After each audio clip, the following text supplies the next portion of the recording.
getting a clicking sound in the background? Yes, they're in there. Yes. Okay. Why don't we all try and hang up and call back in then and see if that goes away.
Leonard, are you there?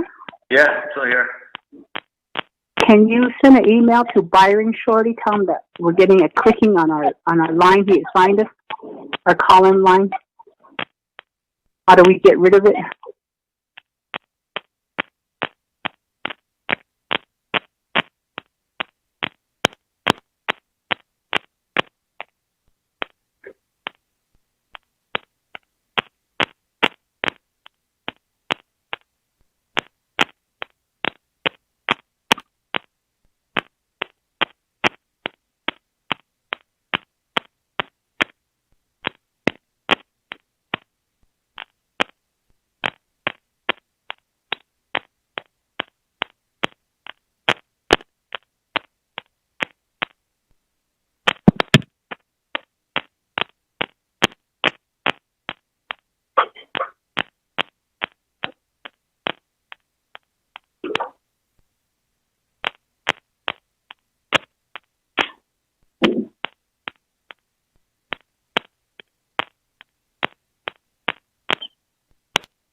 Hello, anybody on?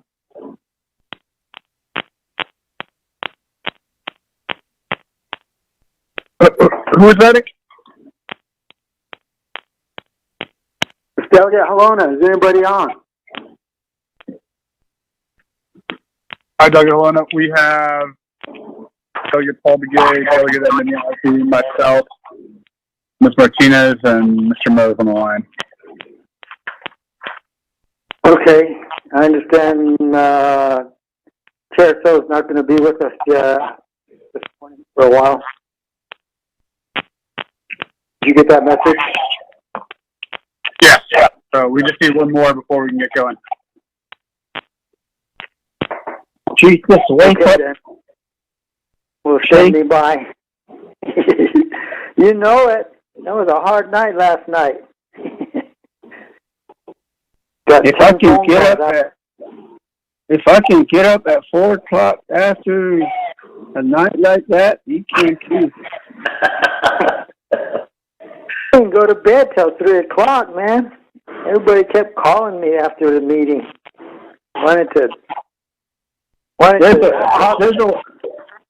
There's a way you can turn your phone off.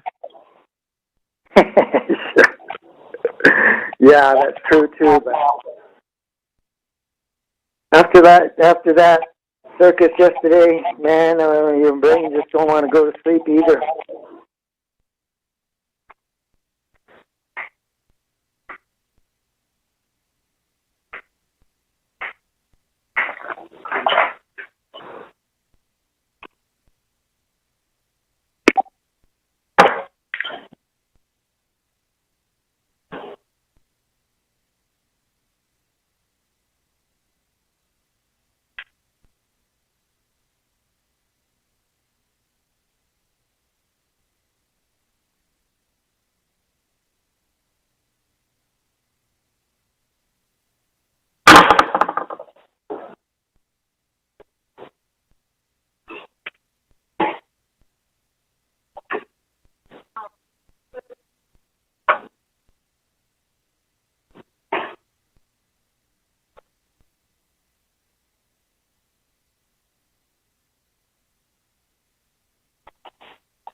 Have we had any new HES members join us?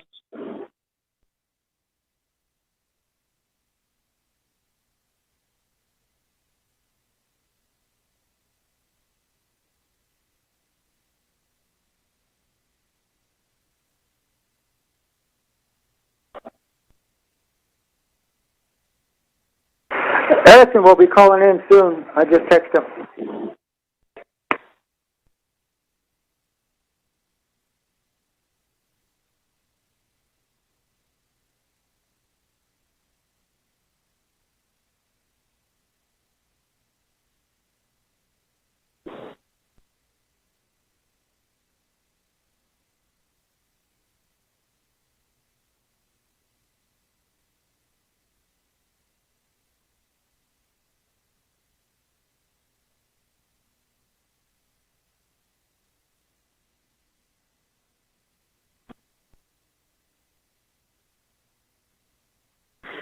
Delegate Charlene So.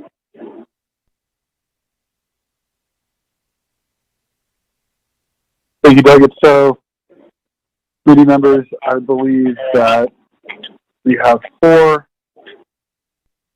It's 10:14 a.m. I'll call the meeting to order.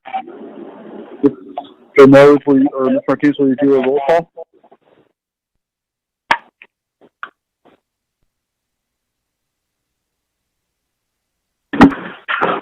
Roll call for Health, Education, Human Service Committee, 24th Navajo, July 29th, 2020, 10 a.m. Honorable Paul Begay Jr. Paul Begay is present. Honorable Carl Russell Slater. Delegate Slater, present. Honorable Pernell Halona. Delegate Holland is present.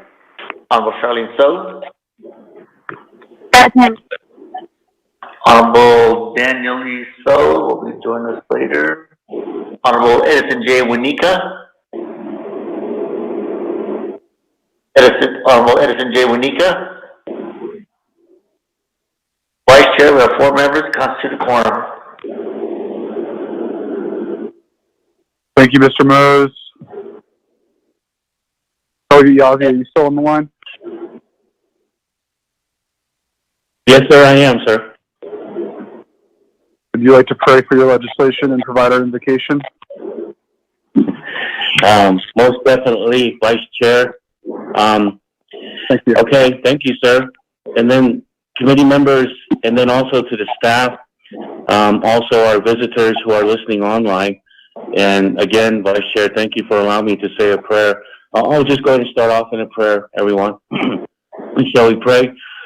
Heavenly Father, we come to you today, Father. We thank you for this beautiful morning, Father, that you've given us, Lord. We thank you for the rain that we've gotten, Lord, for livestock, Father, and just to moisten the ground, to keep the land cool, Father. We ask that you be with all the committee members here, Father, and the staff, Lord, and the rest of the delegates, Lord. And then also we just ask that you be with our leadership too, Father, from our President, Vice, and then also to our Speaker, Father, and our Chief Justice, Lord. And Father, we just ask that we have a good, productive meeting, and we just ask for your safety and your guidance, Father, that we make the right decisions, Father. And Lord, we just ask also, Lord, that you be with the victims, Lord, of the COVID, Father, and people that have lost loved ones, Father, and just help them to be strong. And Father, we just ask that your presence may be there as well for them. And Lord, we just ask that you give us guidance and strength again, Lord, and be with our livestock, Father. And Lord, just protect us and be with our family members wherever they may be, Father. And our military, and our first responders, police officers, EMTs, and doctors, Lord. And again, Father, thank you, Father. Just give us a good day. Ask for your strength and guidance, Lord. And this we pray in the name of Jesus Christ. Amen. Thank you, Vice Chair. Thank you, Mr. Yazzie. Committee members, are there any announcements?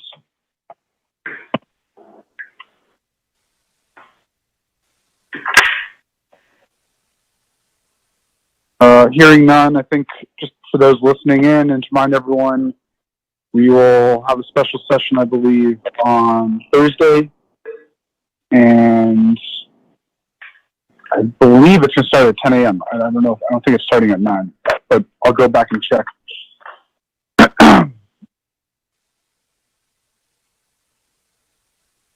Do we have any guests on the line at this time? Presenters? Visiting officials? This is Delegate Winika calling in. Oh, yeah, there you are, buddy.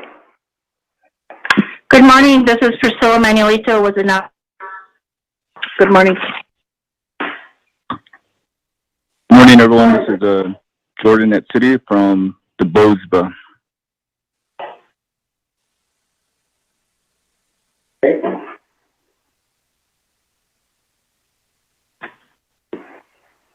Is everyone else? Going once? Going twice? Mr. Chair, Ron Haver, the Council's office. Thank you. Good morning. Good morning, everyone. This is Mrs. Pat Donnie, Acting Superintendent of Schools with Doty. We also will be joined by Dr. Elvira Bitsui, Assistant Superintendent for Navajo Head Start, as presenters too. Thank you very much. Yes, this is Lacey Tillman for Navajo Head Start. Good morning. This is Rydell Largo calling in with Edmund Yazzie. Yeah. Hello?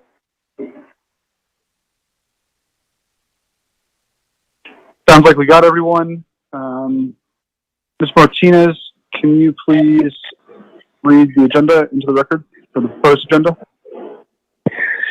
Good morning. Agenda of the Health, Education, Human Services Committee, 24th Navajo Nation Council, July 29, 2020, 10 a.m. Presiding Honorable Daniel E. So, Chairperson, Honorable Carl Russell Slater, Vice Chairperson, Place Telecommunications, Window Rock, Navajo Nation, Arizona. 1, call meeting to order, roll call, invocation, announcements. 2, recognize guests and visiting officials. 3, review and adopt the agenda. 4, review and adopt the journals, June 3rd, July 6th, and July 8th, 2020. 5, receiving report. A, update report from Navajo Head Start on adjustment to COVID-19 pandemic in accordance to federal guidelines and moving ahead. B, update report from Doty regarding reopening of schools. C, update report from Navajo Department of Health regarding CARES Act risks. 6, old business. 7, new business. A, legislation 0159-20. B, others. 8, close the meeting, announcements, adjournment. Mr. Vice Chair and members, the agenda's been written to the record. Thank you, Ms. Martinez. Committee members, do I have a motion? Motion to accept the agenda. Delegate Begay. Second, Winika. Is there a second? We have a motion from Delegate Begay and a second from Delegate Winika. Committee members, do you have any adjustments or amendments to the agenda? Chair? Is Delegate Helena? Yes, Delegate Helena. I want to make a motion to move the legislation to the top of the list before we start with the report. Since we just have the one legislation to act on.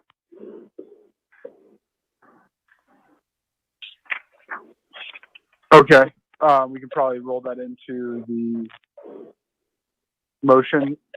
Delegates Begay and Wanika, would you consent to moving 7A to be the new 5A?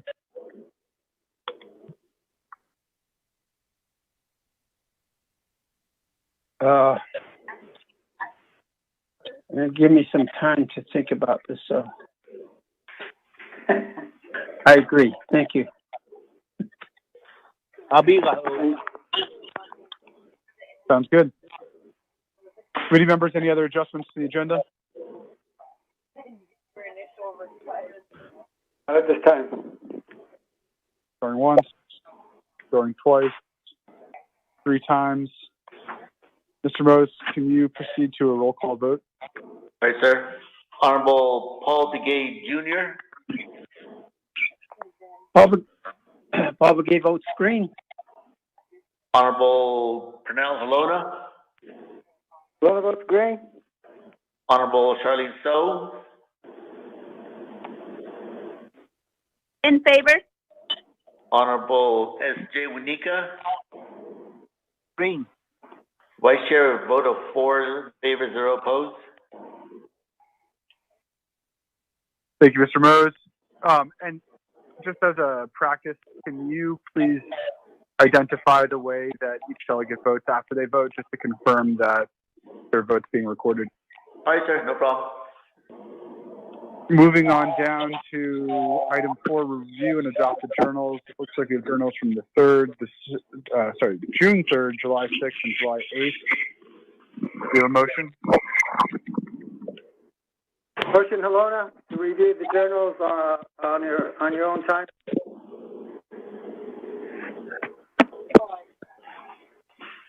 Do you have a second? Second, Winika. We have a motion from Delegate Halona and a second from Delegate Winika. Any discussion? Going once, going twice, going 3 times. Mr. Mose, please proceed to a vote. Honorable Paul Begay Jr., Green. Honorable Paul Begay Jr. votes green. Honorable Pernell Halona, Green. Honorable Pernell Halona votes green. Honorable Charlene So, I vote green. Honorable Charlene So votes green. Honorable Edison J. Winika, Green. Honorable Edison J. Winika votes green. Vice Chair, at a vote of 4 in favor, 0 opposed. Thank you, Mr. Mose. Moving on to new item 5A, legislation 0159-20, an action relating to health, education, human services, member EATF committee, recommending the state of New Mexico Public Education Department to delay plans and decisions to reopen schools for the 2020-2021 school. Maybe it's just the school year. Sponsored Delegate Edmund Yazzie. Ms. Martinez, is there anything else we need to read into the record at this time? Yes, I want to read the page 1 of 2 into the record. Okay.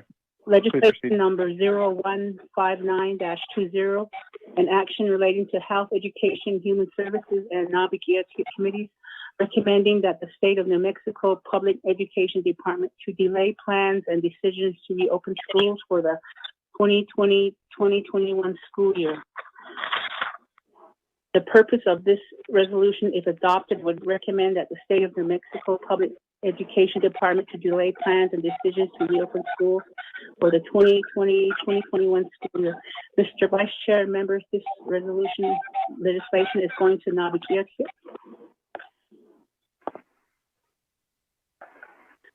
Thank you, Ms. Legislation Martinez. has been, okay.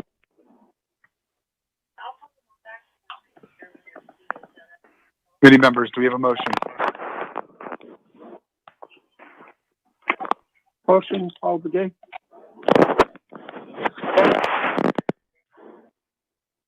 Do we have a second? Second, Halona.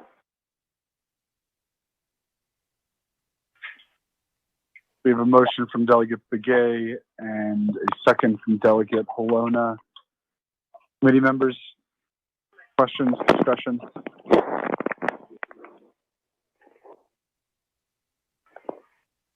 I have a question on the legislation. Okay. Delegate Edmund Yazzie, please proceed with your presentation. Okay, Vice Chair. Committee members, good morning. Calling in from Coolidge, New Mexico. We did get some good rain and very thankful for that. But I just want to, I have with me on the line as well, Rydell Largo, who is a member for pretty much representing the youth in our area. And he is a young man who's also an artist, music artist as well. And I'm glad he's on the line with us as well. I'll get to the point here, colleagues, and I just also heard on the line that Ms. Manuelito was on the line too as well. She does represent two boards, one for the nation's school and then the other for McKinley County. And I'm glad she's also online as well.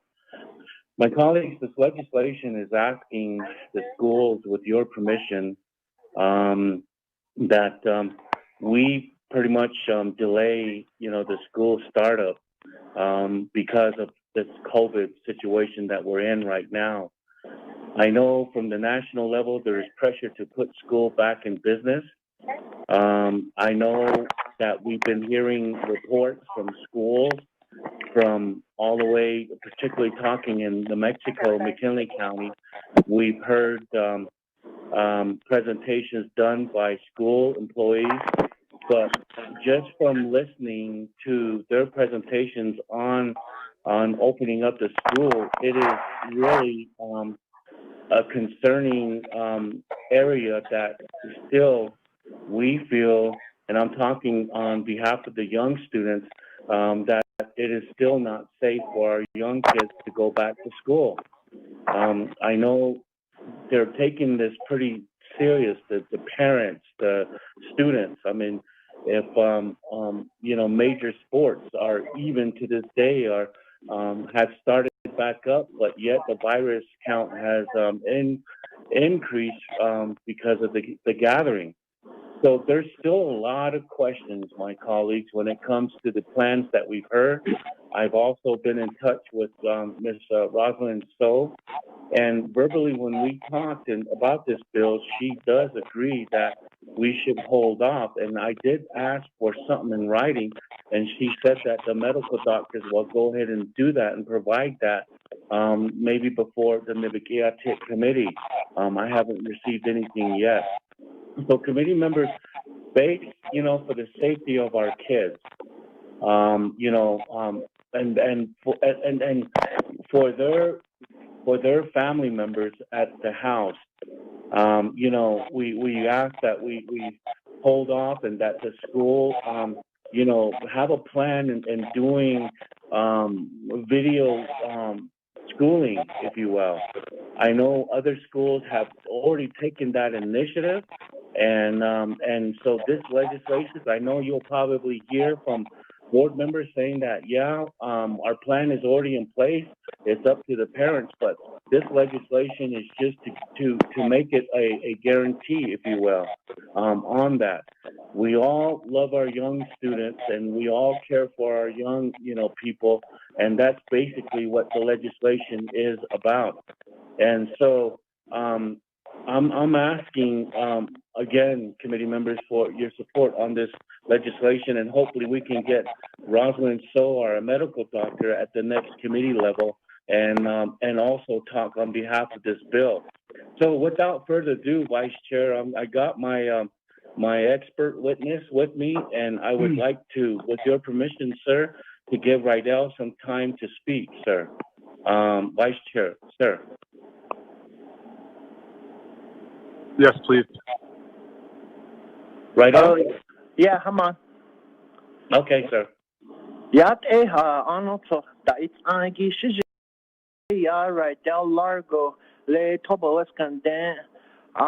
Don't Shinigi, Toba Hendos, and Najini Bashichin, the Ahni Dasha, don't Nashkala, Gan Edashanat, Akondela, and the Hastas Adashanaka, Le. Not Georgia, what they all le Hiroshima High School, Yagi in Chicago, the legislation 0159-20, the Bayashkito le to Bijan Kong, the Ashon, Arnold of the Bashman for Andon of Lenigi, Hashni and Lot Saske Dochi Kent. A Chini Yaja Dano Senigi, not Georgia, what that's Aniki, Adia.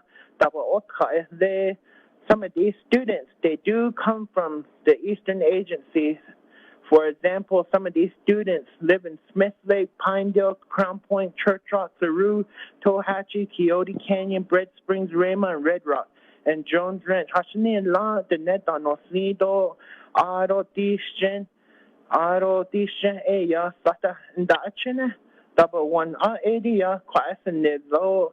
Double one in na so ta double masane da so che da. The uncle, the auntie, nowadays, some of these students that live at home, they stay with their grandmas or their grandpa, such as myself here. And then I was thinking, talking to Mr. Yazzie to push this legislation through. This is how it's going to go about, he told me. And so far, we're at this level. And I'm saying it's not really safe to go back to school yet.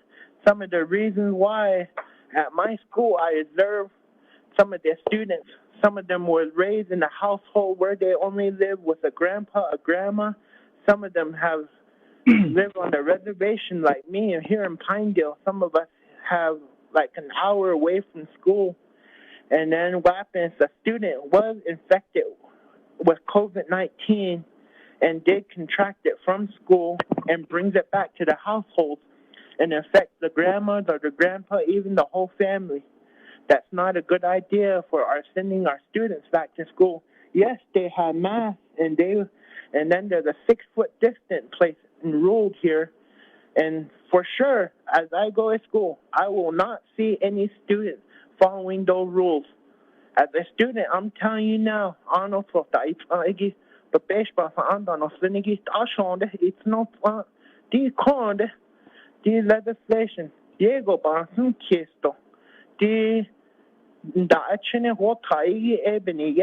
Some of these students, they will not abide by the rules that are in place to keep us safe. Some of them will be going up to their friends, their colleagues, and hugging and socializing, not even in 6-foot distance. Some of them will not even wear their mask. Some of them will wear it below their nose, not wear it properly. The rule here I have for the Gallup McKinley County schools, they can take off their mask in the restroom. That's not a good idea. What if they cough or sneeze and another student comes in and inhales that virus? Then he will be infected and bring it back to our Navajo household. The Navajo government always, from the president's office to the council office, is always saying protect our children and our elders. And now I'm asking Arnold council members, Auto committee, please, another thing it says right here, I have the GMCS thing, another way to go back to school safely. It said all the buses in our district, from Crown Point to the Tohatchee to Coyote Canyon, all the way to the Gallup area, was installed with Wi-Fi on each bus. Why can't we ask the school board to put these buses that have Wi-Fi at our local chapter houses? Why can't we bring them? Even though the student may not have Wi-Fi, that's one solution. Another solution is packets. Before this all happened, we were sent home with learning packets.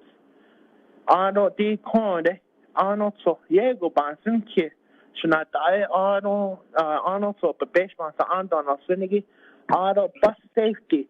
We might be infecting our bus drivers. Mostly all of it that work for the bus station here in Gallup McKinley County School are Navajo. They're over the age 50. Some of them, they're chays and grandmas. They're Jobaya. We're putting our people and our students at risk. So I just wanted to say that and give my presentation back to the board. Vice Chair? Thank you very much. That concludes the presentation. Or Mr. Yazzie, do you have more to add? Okay, Mr. Rydell, thank you. No, Vice Chair, that will, be pretty much our presentation. Again, committee members, there is a couple of chapter resolutions that was passed for this. Smith Lake being one of them. Mariana Lake, actually 3 of them from our chapters, and then Pinedale as well.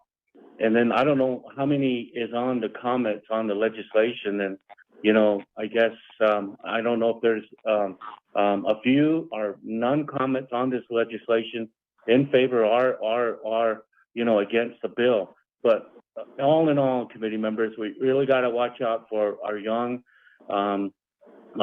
students, our young kids. and to give them the protection that they deserve. And this is the first step, my colleagues, and I would ask for your support. And we ask, if there's any questions, we'll be free to answer any questions. Vice Chair, committee members, thank you. Thank you, Delegate Yazzie. For the record, there were 17 comments supporting the legislation, none opposing it, and 3 inconclusive comments. And that was as of the 21st, I believe. Thank you.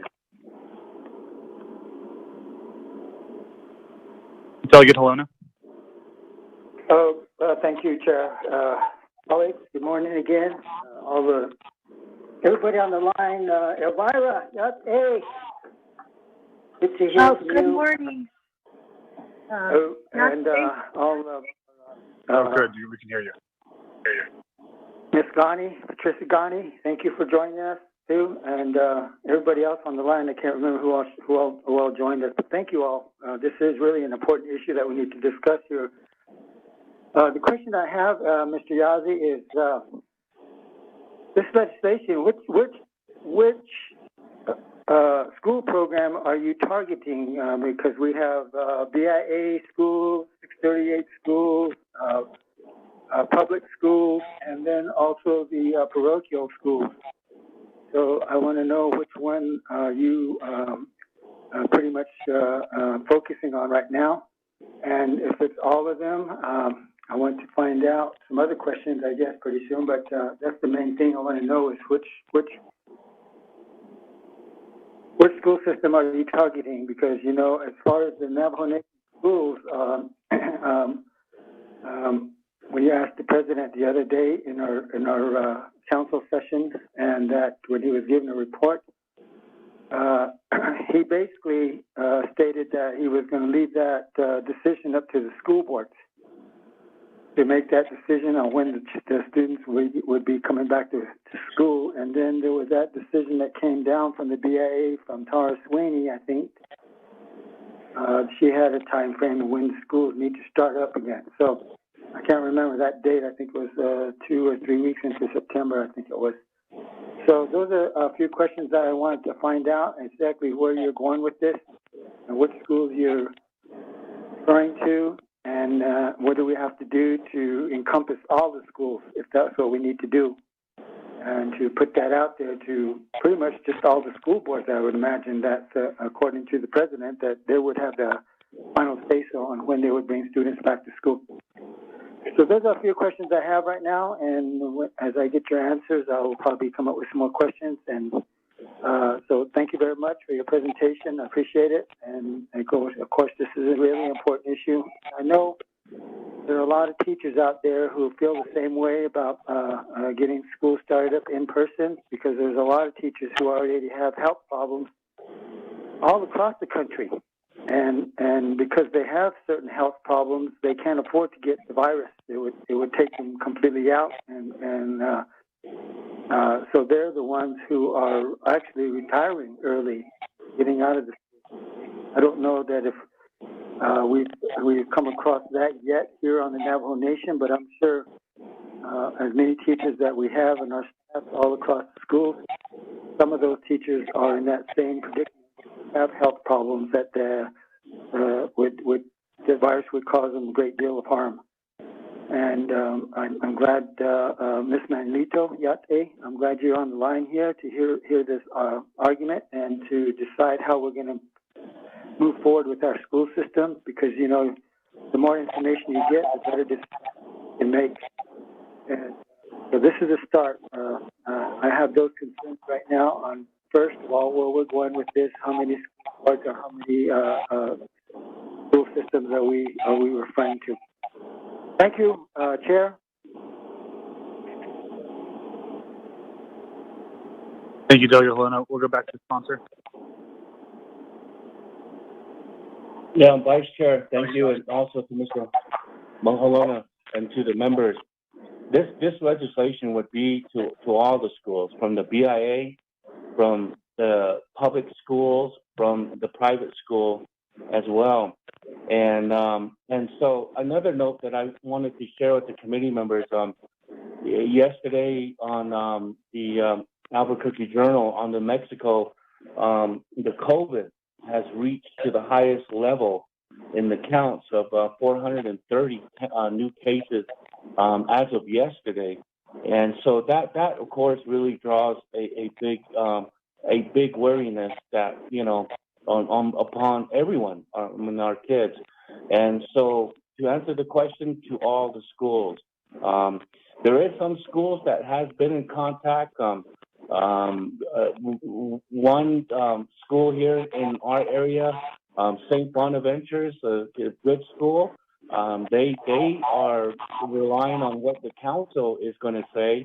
And then also, I did talk to the superintendent, you know, of this legislation, and didn't really get a response. Besides that, you know, all that was stated was, okay, we are aware of it, and that's that. Ms. Manuelito is aware of this, and I'm hoping that, you know, I know she supports, you know, the safety of our kids. So that would conclude my my answer, Vice Chair, sir. Mr. Vice Chair, this is Priscilla Manuelito. Can I have a few moments, please? Committee members, I'm going to ask Ms. Manuelito to present briefly. Manuelito? Please. Yate, thank you, HES Committee Vice Chair and members of the HES Committee, and also to Mr. Yazzie and Mr. Largo. Thank you for your presentation. And I will go ahead and put my hat on for GMCS, but one of the things I wanted to first say is I always encourage youth leadership.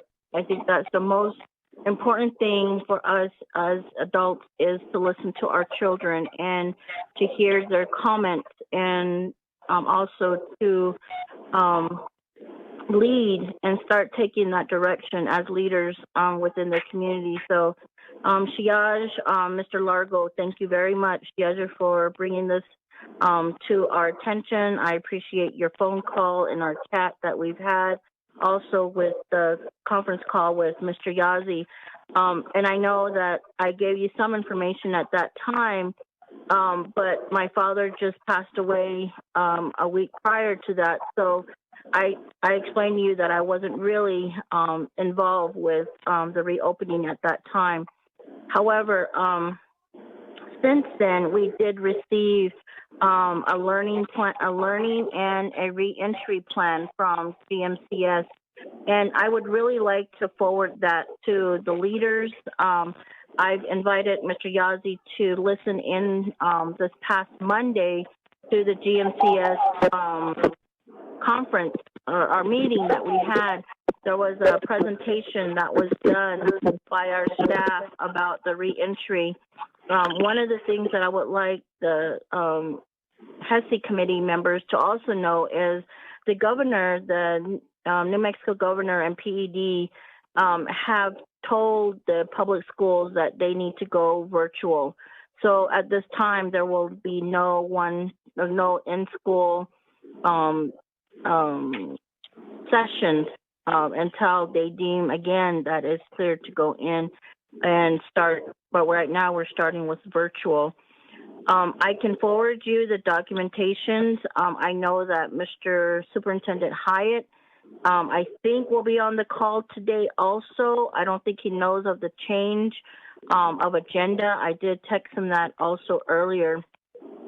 And another thing that I wanted to mention about the virtual learning, we are, as a district, continuing to provide those means for our children as much as we can. There was several questions that were asked during the meeting, but one of the things is we are providing iPads to the younger kids, K through 3. We are providing computers to 3 through 12, brand new ones to the high school also, and also Wi-Fi. That was my question in the rural areas. How are we going to do Wi-Fi in areas that do not have those services? And one of the suggestions that was brought up was like what Yaj said about learning packets. And I know this is we don't know. We've never gone through this. We've never gone through this before, and it's a learning process for us all. And I will also comment that I'm always looking at the safest way possible for our children. So I think with this legislation that's going to the PED, it needs to go through all Arizona PED and Utah PED to where they will all abide by this, and also BIE. I know that we jumped through hoops with BIE with them not really cooperating with even the Navajo Nation Board of Education's, the Board of Education's recommendations that we have. BIE really doesn't abide by even the closures when the COVID first happened. Navajo Nation Board of Education put out a resolution to close the schools, but of course it was a struggle for BIE to even abide by the Navajo Nation executive order at that time. So I just wanted to mention those things, and of course, safety of our children is in the foremost of our thoughts.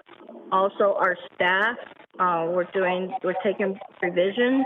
But I think this document that what was presented to us, I can have it emailed to you, and you guys can all review it.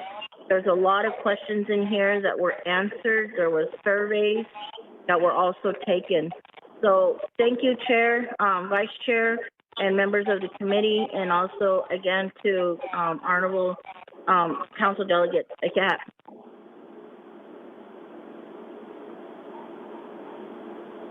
Thank you, Mr. Manuelito. Committee members, do you have any other questions, comments? Vice Chair, Delegate Paul again.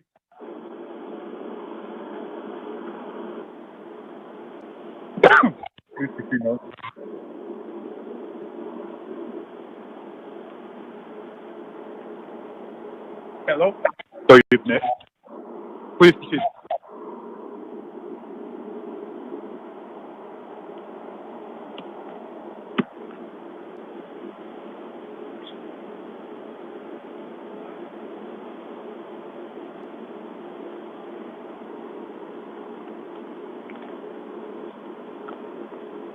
Hello? Hello. Can you hear me now? I can hear you now, yes. Okay. Thank you, Vice Chair, and also Honorable Delegate Edmund Yaz for this legislation.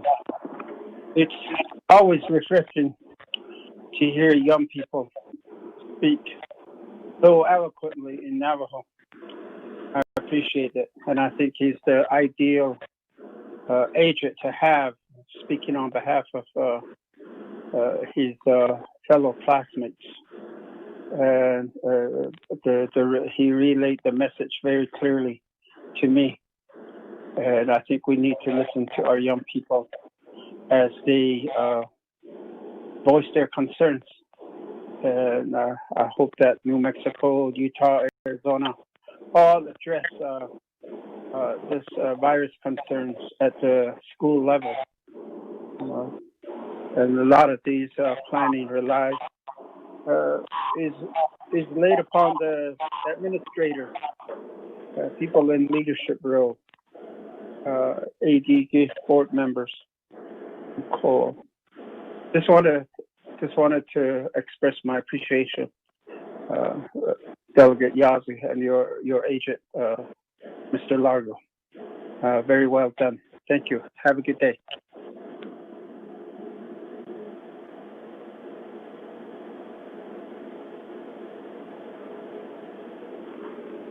Thank you, Delegate Begay. Committee members, if there aren't any Delegate further Helena? comments or discussion. Oh, Delegate Helena, yes, sir. Thank you, Chair. So the next question I have is probably for Mrs. Manuelito. As well as Mr. Yazzie, this delay in the school, if we do the virtual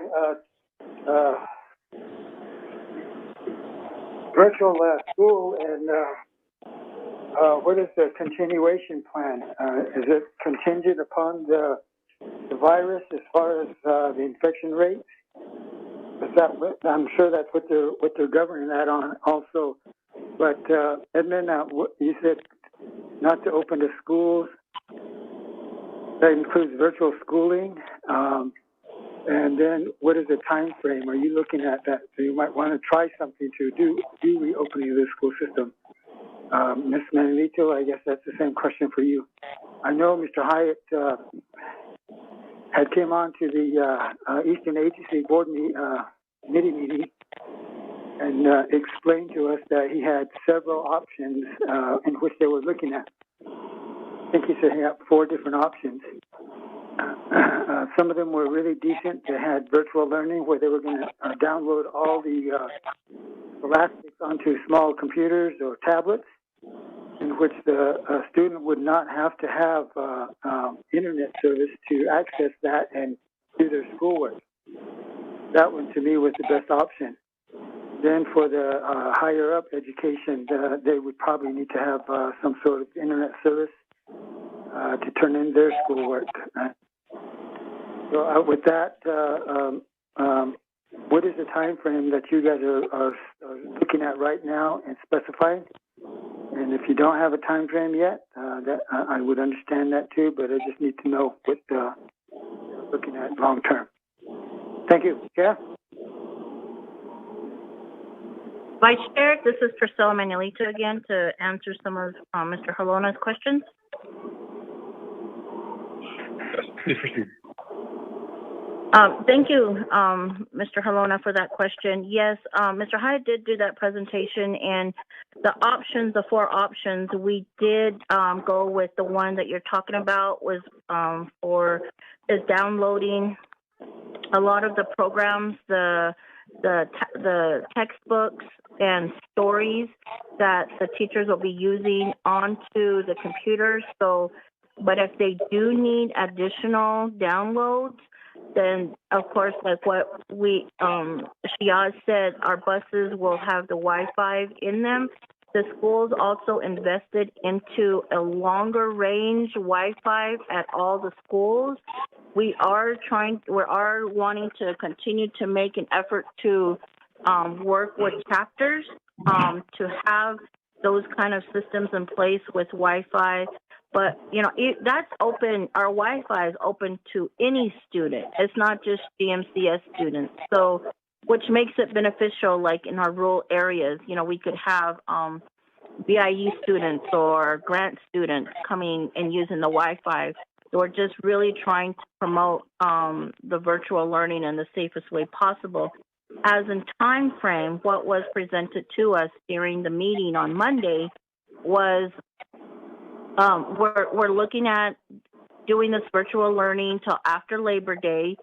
And I'm sure before Labor Day, we're going to hear another town hall or another broadcast from the governor with her recommendations again. Right now, we're taking our direction from the New Mexico PED. This is pertaining just to Gallup and Kendall County, but we're taking our direction and our guidance from New Mexico PED. If they tell us that there is an increase and we need to continue with virtual learning, and that was my question that I had. I said, you know, God forbid, I said on Monday, if there is, the flu season comes in and there is an outbreak, what is the protocol? What's the plan? What is, and within the document, you'll see the plan of what needs to happen if there is an outbreak or if someone does test positive in the school, staff or students. So there is that plan to make those adjustments. But right now, we are just kind of I hate to say winging it, but we're really taking the guidance of our New Mexico Public Education Department at this time. If they tell us to shut down due to a huge increase, then that is what we have to do. If they tell us, like we did, we were given the option to go from virtual and 50% classroom attendance, and then the next week she told us, no, you guys just have to go virtual. So, but thank goodness we had those plans in place that our students can go virtual. Thank you, Vice Chair again, and Mr. Halona for your question. Vice Chair, this is Edmund. Can I say something, sir? Yes, Delegate Yazzie. Vice Chair, thank you, and committee members. To Mr. Halona's question, Mr. Paul Begay, thank you for your comments. I really, do have the full utmost respect for our younger generations, as we always say. And Mr. Largo has demonstrated that when he confronted me on this, and which I thought too was a strong cause. To the question of the time frame, as we all say, my colleagues, that we won't get departments to start talking about an issue for the nation, for the well-being of our people, until a legislation is being drafted. And like I had indicated before, that a lot of the private schools are waiting to see what this legislation is going to result of. And so that's the first step. If my colleagues, in our business, if we don't do a legislation, then nothing is going to be done. We're just going to hear comments that, okay, yeah, all right, we take the comments and that's it. But when there is a legislation, then, people will listen. The first step has taken. And again, committee members, with your approval, this first initiative is going to take place. I guarantee that with the work of Ms. Manuelito being a board member, the superintendent, and the local schools, that once the council agrees and pass this legislation, I hope, and even Governor Gritchen and all the way to the DC level, it's a strong voice from the council saying, look, okay, on behalf of our kids, this is what we think, this is what's going to take place. And I know we'll be doing another follow-up report to you, committee, on, down the road, maybe before Thanksgiving or right there in November, to see how things are going. I pray that the numbers will go down, but that's unpredictable, like we always say. And this is the first step. We won't get an answer, with all due respect to our superintendent. We won't just get an answer to say, quote unquote, okay. I know I work a lot with Mr. Hyatt, but to get a response just to say okay about the legislation, really, should be taken to the next level. Now, with the passage of the legislation, we hope that, okay, we'll get a much better response from all departments for our kids, for the teachers. We will get a much better response than okay. And so I say that on behalf of our young kids. And committee members, I just got an email from IHS, and in there, we are still it's indicated by the chief medical investigator here, and I'm willing to share this. And in the chief medical investigator statement through email, it's this plan about the safety of opening up the school is still being worked on. So with that, committee members, it's really important, and I ask for your permission that we with your permission, that we pass this legislation. That way we can all fall in one place with the teachers, with the school board, with the superintendent of all the schools. And so I'll end on that, Vice Chair and committee members, sir.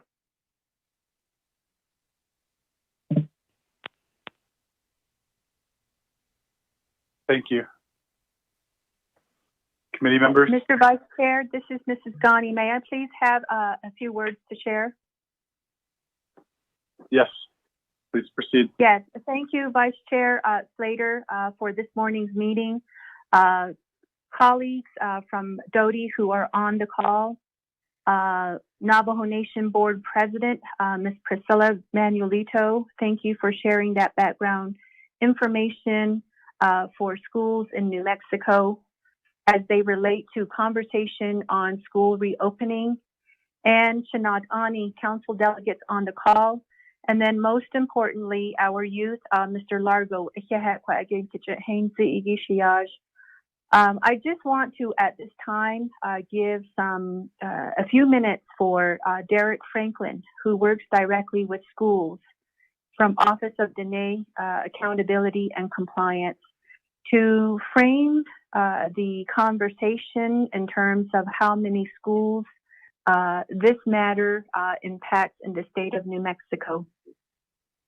The legislation is absolutely crucial in having our voice heard to protect staff and the children of Navajo Nation, but to also give some background information as to how many schools this is applicable to, so that we can move forth with language in our legislation here this morning. So, Derek, I know that you are on the call. Are you available to share information as to how many schools in New Mexico we have by type, whether they are tribally controlled, BIE operated, and public schools, if that is allowable, Chair Slater?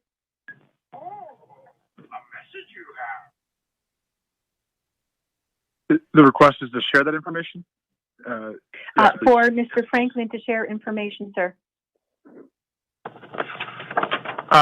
Committee members, what's your preference? Because I feel like we're getting to a level of detail that we might have a lot of other questions and could go on that might be better suited for the report section of the agenda.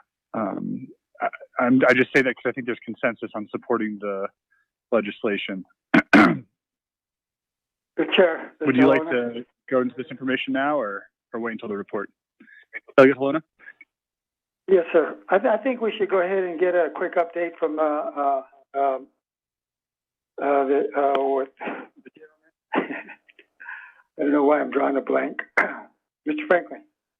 Let's see what get his input on it first, and then I think it's important that we know what his thinking is also, because he is part of this discussion and decision, especially for the Navajo Nation schools. Thank you. Hello, can you hear me? Okay, Mr. Franklin? Yes, can you hear me? Yes. Hello? Can you hear me? Yes, we can hear you. Franklin. Okay.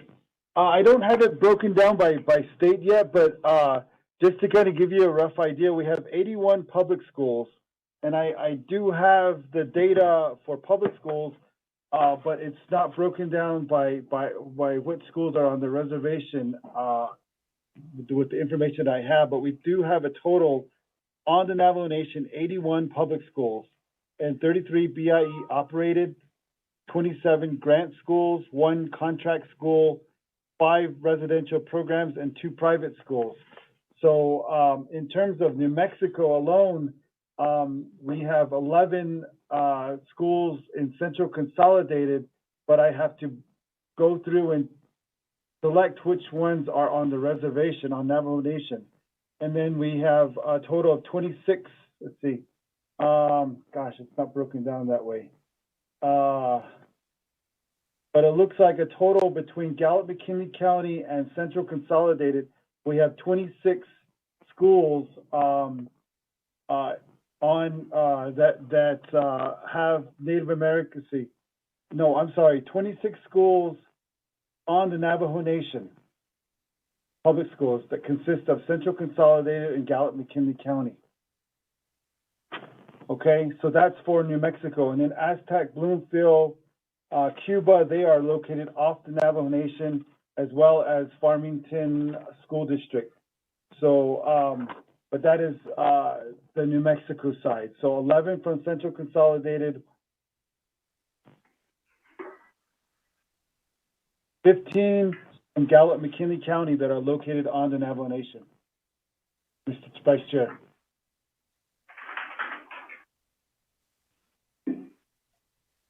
Thank you, Dr. Franklin. This legislation will proceed to NABI, so that'd be relevant items that should be a part of the presentation, either from yourself or given to Delegate Yazzie for the NABI presentation. So if you can compile that information and have it ready, committee, and I'm sure the council would appreciate that. I believe the legislation, though, speaks to implementation across the state. So we're thinking about students, of course, who are off reservation as well, whether they're in the adjacent school districts or, you know, maybe in Albuquerque or Santa Fe. Is that correct, Delegate Yazzie?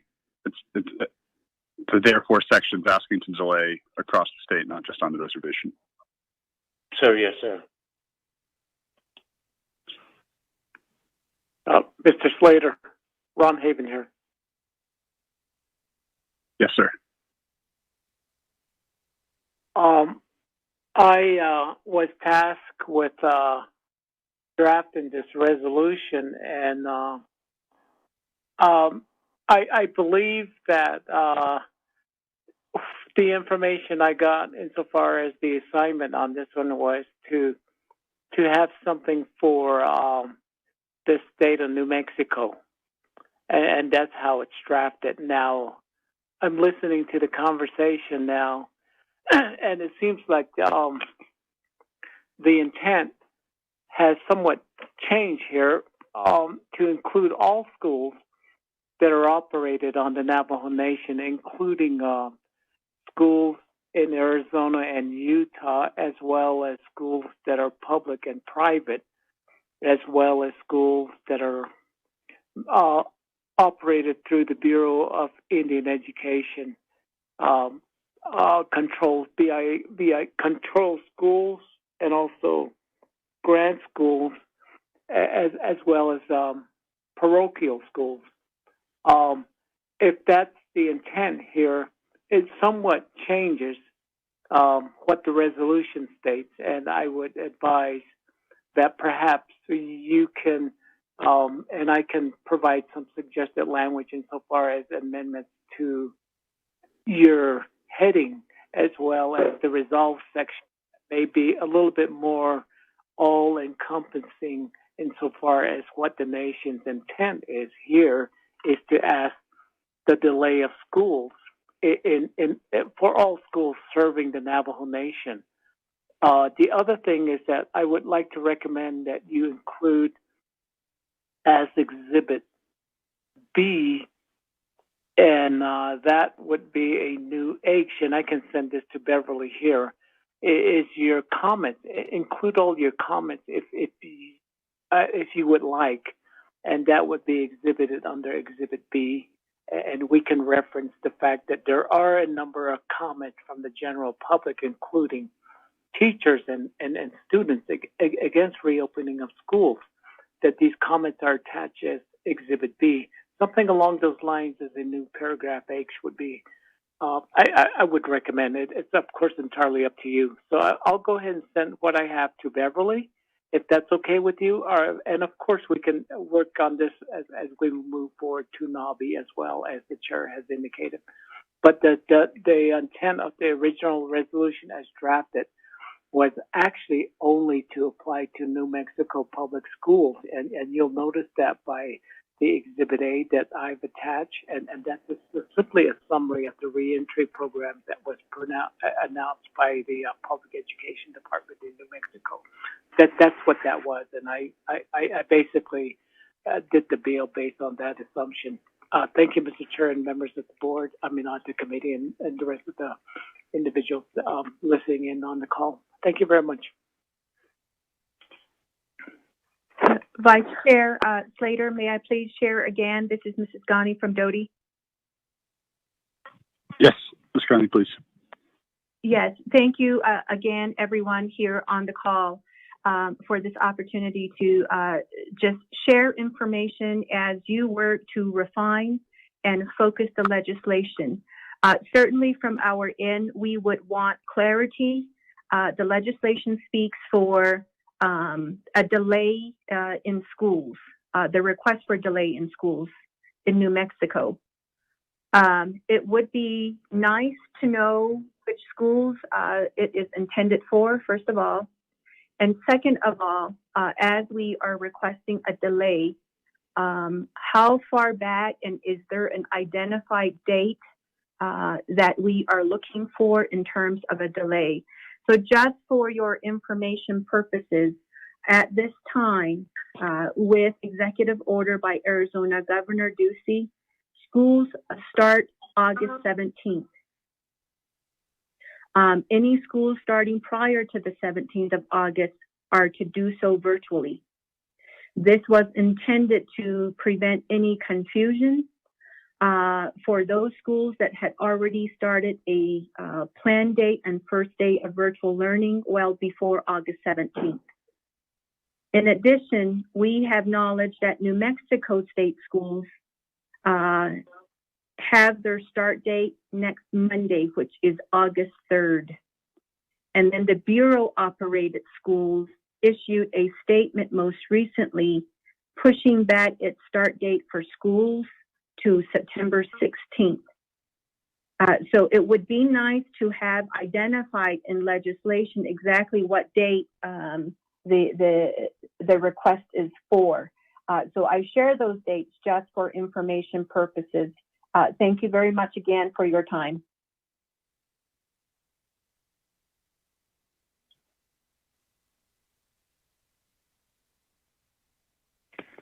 Thank you, Ms. Connie. Committee members and to the sponsor, I think we're presented with a fair set of concerns, and that is whether the legislation should be expanded in scope to address other sovereigns, whether we wanted to explicitly apply to every sort of school that serves Navajo students, and whether the sponsor or the committee advising the sponsor would like to maintain it as is. So I'm interested in hearing your thoughts on that subject right now, or those concerns. Vice Chair? So, Yazzie? Yeah, Vice Chair and committee members, I'm open up to amendments on the legislation, okay? And with the committee members, when we talk about the dates and time frame. Again, you know, committee members, I know the dates are important, but it's just the start off point to start the safety and taking precaution with safety for our kids, and that's why that's what we're talking about now. But any amendments could be done to the bill. I know I'll get back with Mr. Largo, and then with Ms. Manuelito, and then maybe during NABI we can have the proper wording as an amendment through the Nibikiate committee. Chair, Vice Chair, sir. Chair, this is Helge Halona. Helge Halona. Yeah, I think, in my opinion, right now, since we have everybody on board with this legislation, I think it would be up to the sponsor to go ahead and correct the language to make it the amendment. And we don't have to do it here. I guess if he's ready to, we could do it. Otherwise, we could do it at NABI to put the correct language in so that all the delegates are on board with it.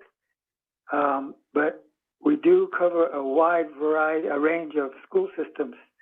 And I think that's important that we have our opinion noted so that all of our parents, teachers, and everybody knows that the Navajo Nation is looking at this seriously. And of course, it's to protect not only the students, but like they were referred to, that many of the students are living with elderly parents or elderly grandparents, and so that would be devastating if an outbreak happened in the school and they went home and transferred the virus in that manner.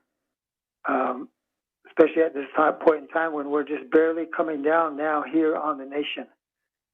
So I think, and along with Mrs. Ghani, I thank you for your response to that, Mrs. Ghani, because, you know, it is widespread. But I think as far as the Navajo Nation is concerned, we need to take a strong position on this and give our opinion as to what we think needs to happen. So with that, Mr. Yazzie, Delegate Yazzie, if you could prepare those amendments and work on that.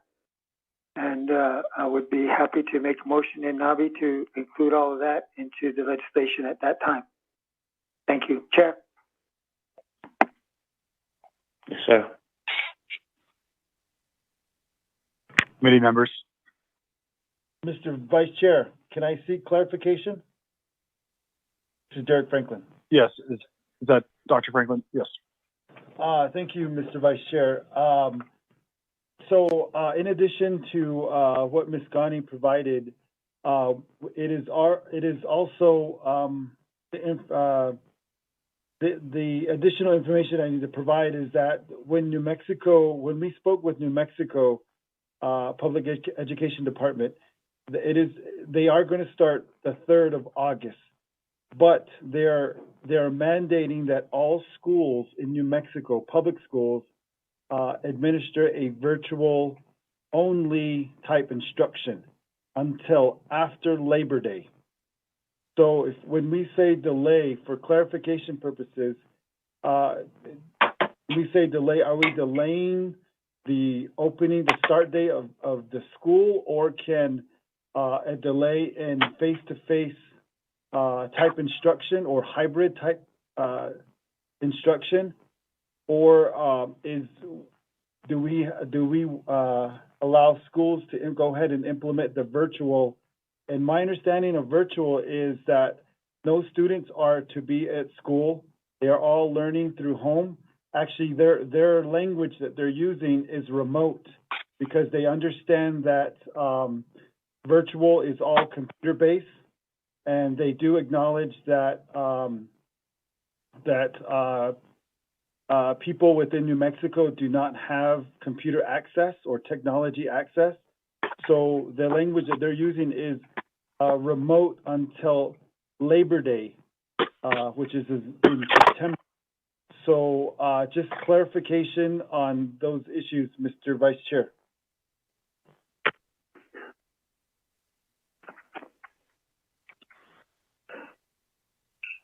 Chair, Delegate Helona. Delegate Helona. Okay, thank you. And yes, Mr. Franklin, I think you're exactly right. We need to specify that, and that's what Mr. Delegate Yazzie will have to draft something up for us. But I do believe we need to recognize the state's mandates to start the virtual and then the in-person.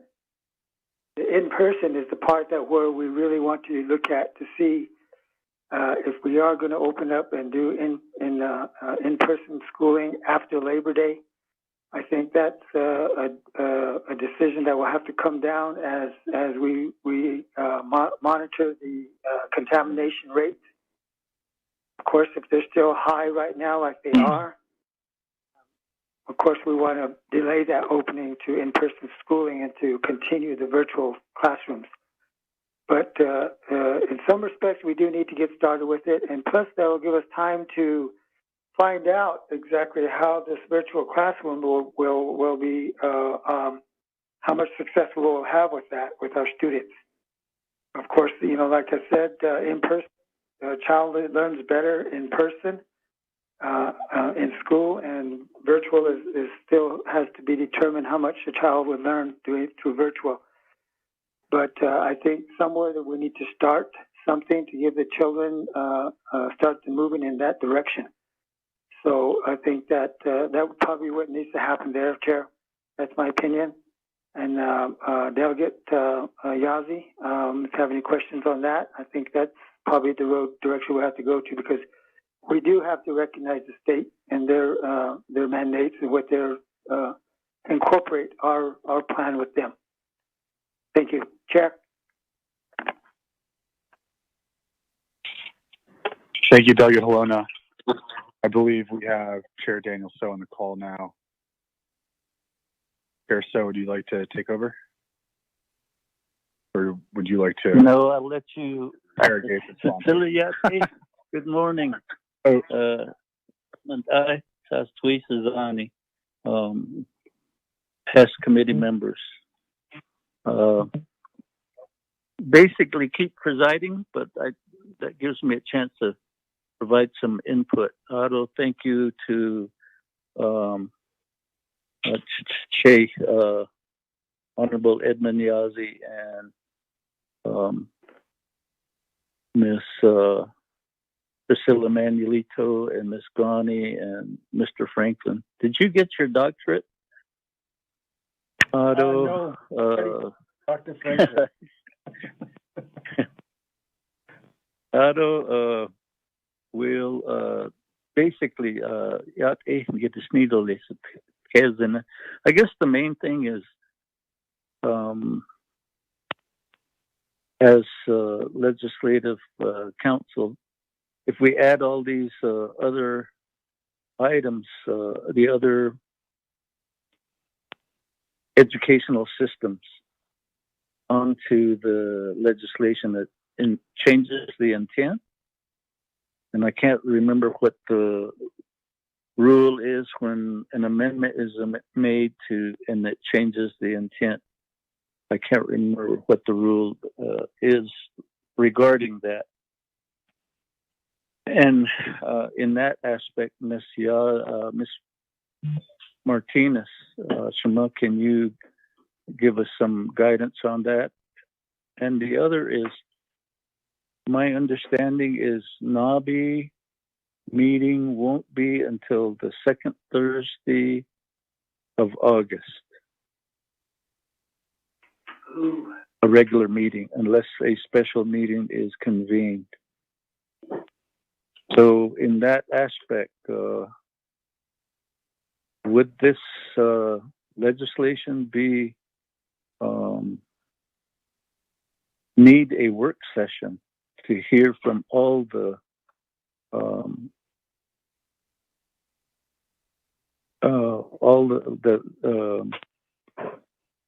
various education systems operating, and whatever those dates are included or forwarded to us, then they could be enumerated on this legislation in a manner that is very clear, because it's obvious that we're going to get a lot of discussion at NABI if we aren't clear on this particular legislation. That would be my input to the discussion on this particular question that's before the committee. Thank you.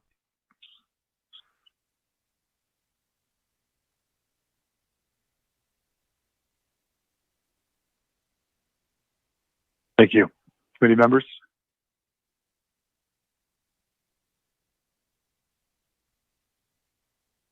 I think we need to go back to the sponsor and see what, get some more input from him, please, Chair. Delegate Yazzie? Yeah, Vice Chair, and committee members, I just want to say that, of course, we're open to any amendment, and yes, committee members, when we do go to NABI, we'll have the wording. I'll get with our legislative council and with the with Miss Manuelito too as well, and then with Mr. Largo. So those, yes, will be added. And before NABI, I'd like to, just give you an update, committee members, on the wording. but that will be ready through Navi, okay, committee members? If it's okay, Vice Chair, I do have still Mr. Largo online, and he would want to share a few info, if that's okay with you, Vice Chair and committee members, sir. Yes, Mr. Largo.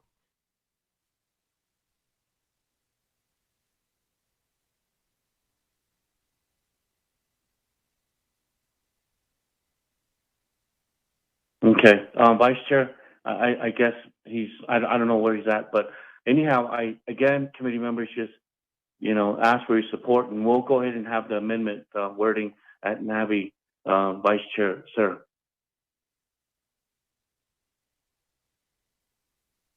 Thank you, Delegate Yazzie. Ms. Martinez, I think in the committee report, we want to convey that we would like NABI to consider what sort of criteria each state or sovereign that has authority over public instruction should consider if they're serving Navajo students, and also whether it be a uniform position of the nation, whether it should go to each state, and also a request to the sponsor to also work with the Department of Health on identifying what sorts of criteria should be included, because the discussion on the dates, I think, kind of misses the point. It's not just the date, it's the whole comprehensive view of how instruction is being delivered to our children and what are the potential points for outbreak and contagion. Committee members, is there further discussion? Chair, can you hear me? Yes. This is Mr. Largo. Can I say something real quick again? Oh, yes, please. Oh, yeah. Well, for you that just barely joined the call, my name's Radel Largo. Le Tobo Western Dan in the Asian Northside. I see the next young kid, Shahaz and I brought this legislation 0159-20 to Mr. Yazzie after my experience. As myself and my grandparents, I am a Native performer. I am 16 years old. I do represent the youth in my Eastern agency. I work with the youth at my school, and I am a Navajo dance group instructor. I have my own dance group. For how many years I've been performing nationwide, and I want to continue to be working with the council and Mr. Yazzie, and I agree with all what you're saying, and I really do appreciate your input, and I do appreciate everything you guys do, so keep on giving us our feedback and how we can make this legislation go through our area.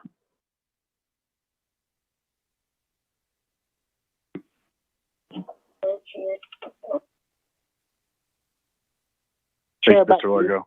Mm-hmm. Committee members.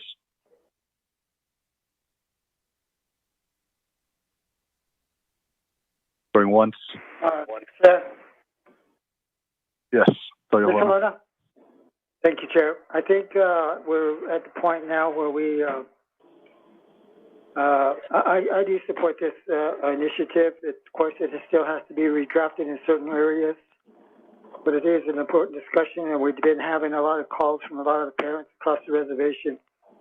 I remember Delegate Eugenia Charles Newton questioned that she was getting several calls from a lot of the parents about what the nation's position was on the reopening of the school system. So I think we're ready to go ahead and start voting on it. Call for the vote and move this along until we either have a work session or we hear it in Navi. Get it in Navi. We can always request. Thank you, Chair. Chair, if I may just Delegate So, yes. Just for clarification, I apologize, my colleague. My phone call dropped, and I'm driving down from the mountain. on the legislation that's presented by Delegate Young, correct? Yes, Delegate So. Okay. Well, if I may, if I could just give my supporting comments at this point, Chair and my colleagues, I've gotten calls myself, as it was just stated, that a lot of parents are against the reopening of schools, and it hasn't been easy on a lot of them as they're making preparations for their students going back into the classroom and their children, especially with the fact that now that the virus is airborne and there are no guarantees as to when the vaccine will be available. So with that, I'm going to be supporting this legislation. My colleagues, I'm asking that you please vote in favor of this. And I will just make it that much short just because I'm afraid my phone call may drop again. Thank you.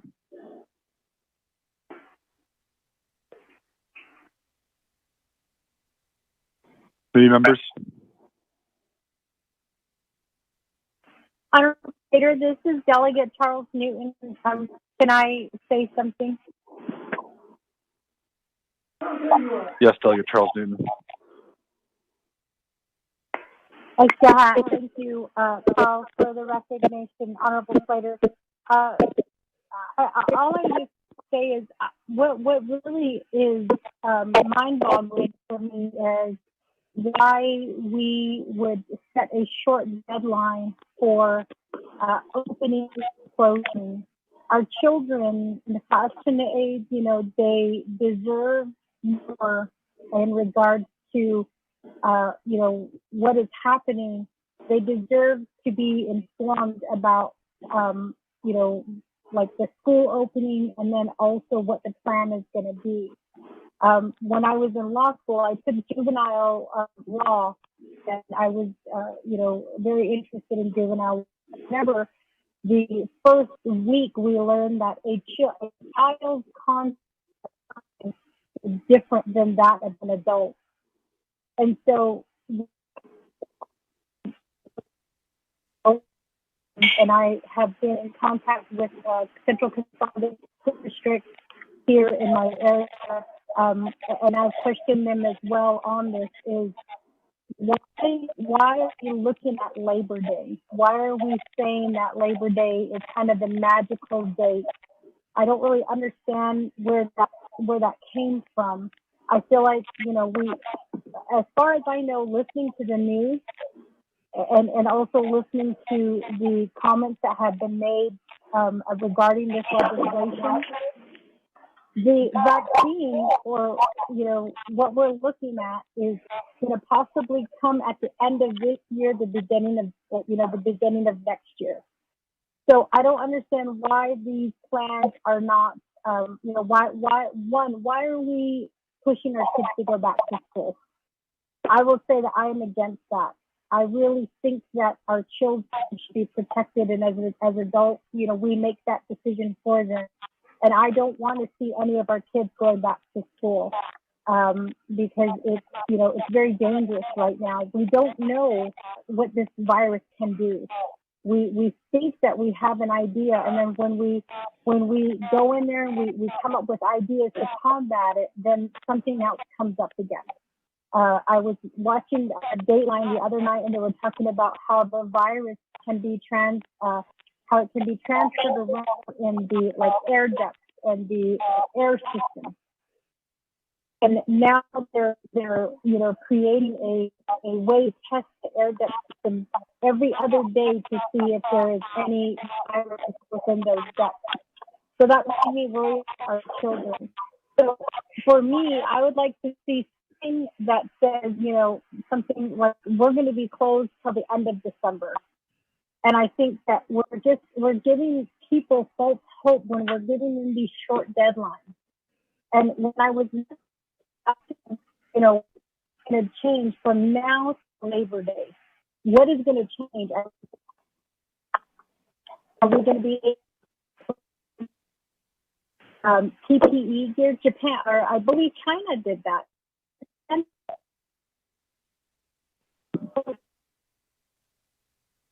because the virus spread again.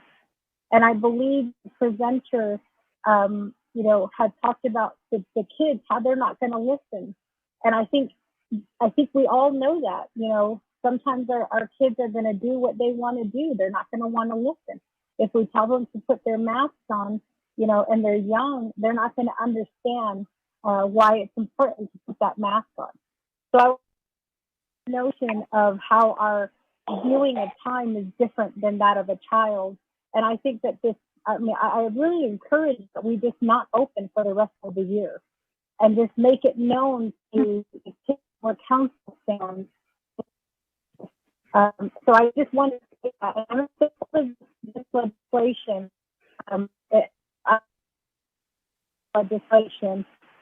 because I think that our kids do need our kids need to be heard. And I'm in front of the committee and in front of council right now who has, stated where he stands on this issue.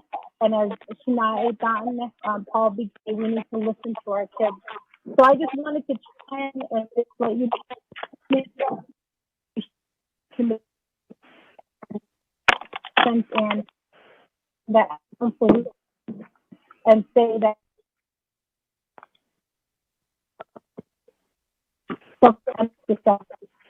stated, the vaccine, we're looking at the end of the year, beginning of next year.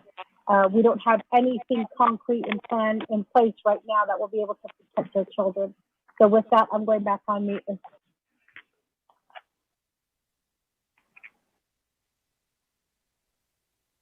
Thank you, Delegate Charles Newton. Committee members.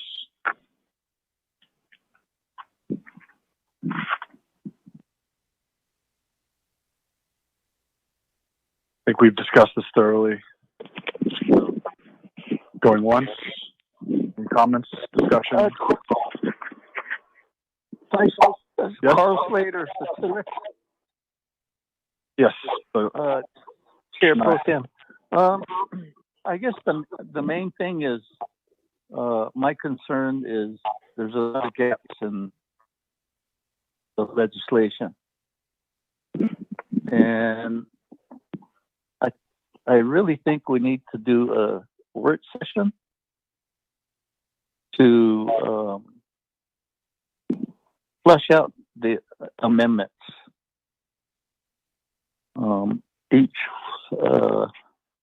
So that's my thoughts, and what we'll be sending to NABI is a very unclear legislation, and it's gonna behoove the NABI members to make amendments. So we could, committee members, consider a work session perhaps on Tuesday or Wednesday of next week, and as I stated, the next regular session of NABI is until the second Thursday of August. That would just be my input, but if the committee wants to vote, we can go.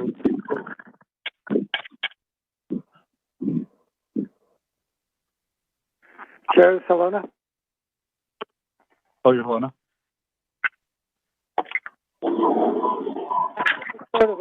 Kind of agree with that scenario that maybe we should, I'd like to make a motion that we send this piece of legislation to a NABI work session and have it discussed a little bit more in depth and then get it ready for NABI.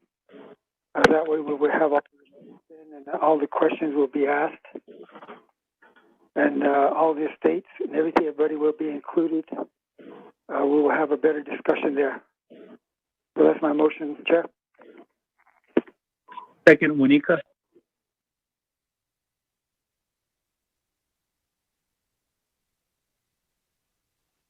So I guess that motion, Ms. Martinez, is that something that we would include in the report, or we're not amending the legislation, but I think the advice the NABI committee is having a work session before considering the legislation. Mr. Vice Chair, the report cannot be written until after the work session is complete. It'll include all the discussion items. Okay. I guess I'm just trying to get clarity on what exactly we can or can't request, because this, we're the HES committee, but we can't establish a NABI work session because we're not the EOCIS committee. But we'll speak with the Speaker's office. We know that all of our colleagues are interested in this issue, and we'll convey this point based off the discussion at HES today, that we desire a NABI work session before consideration of the legislation by the committee. Mr. Vice Chair, Mr. Vice Chair, this is Beverly. Yes. The committee can still have a work session on the second or third Wednesday of next week. However, it's just that the committee report cannot be generated until after the work session. That's all.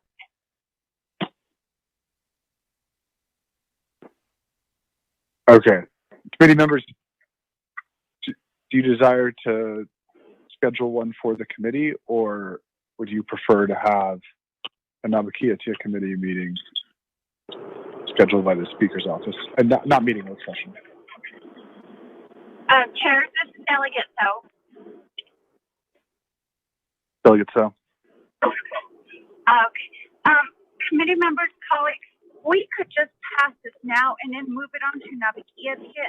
I would like to get the advice from our other colleagues as well as with their input. That's what I would recommend at this point. But if we prolong it to another hefty work session, I feel like we're making another complication. Thank you. Vice Chair, I second that motion. Okay, committee members. As Chair Pro Tem, and I'm sure as Chair So is hearing right now and advocated for, I feel that the marching orders are to go to the Speaker's office, request for the NABI work session, get that scheduled as soon as possible, but looking to ensure that it happens before the next NABI that we'll have. And the comments that you've made and I made earlier about looking at the criteria, trying to figure out timelines, establishing either a Navajo Nation position in general or on each sovereign to sovereign basis, in addition to exercising authority over, say, private schools. All of those will be discussed with the sponsor or legislative council and will be included in the work sessions. Does that seem fair? Mr. Chair? Are there other things that I missed? Who is that? This is Ron Haven. This is something along. Can I speak? Ron Haven, Legislative Council's office. Yeah. Can I just remind everyone to please mute your phones? We're just hearing some weird echoes in the background. Yeah. Presiding Chair and also members of the committee, along the lines of your advisor there, Beverly, there is a provision under Section 164, and it indicates that in legislation, for example, the process with tabling is that the resolution would simply move on. Delegate Charlene So did indicate that why can this simply move on to NABI. There is support for that under 164. Under number 11, it does indicate that a committee that doesn't have final authority. I do realize tabling motion. I do realize that you're asking for a work session, but the law does indicate that a committee without final authority, here the final authority is NABI. It does indicate without final authority over the matter shall move forward to the subsequent assign a committee of the Navajo Nation Council. So essentially, a work session would fall next week, and this, in the meantime, would be presumed to be moving forward towards NABI. And I've just indicated some of the things that you might discuss is at the work session is the amendments that do need to be made. And earlier there was some discussion on intent, whether we're changing or deviating. Of course, we can talk about that at some point. I think the intent of Mr.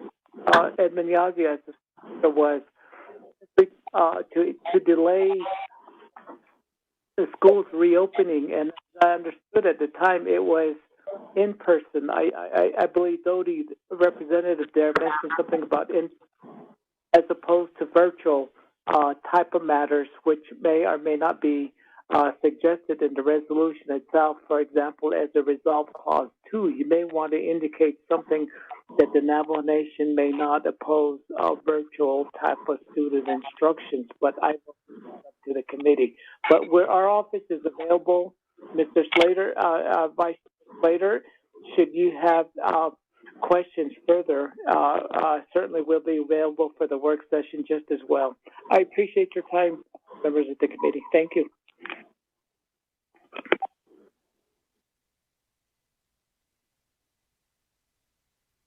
Thank you, Mr. Haven.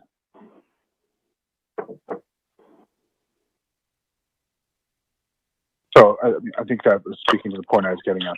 You know, this legislation, pretty much no matter what happens today, is going to belong to NABI.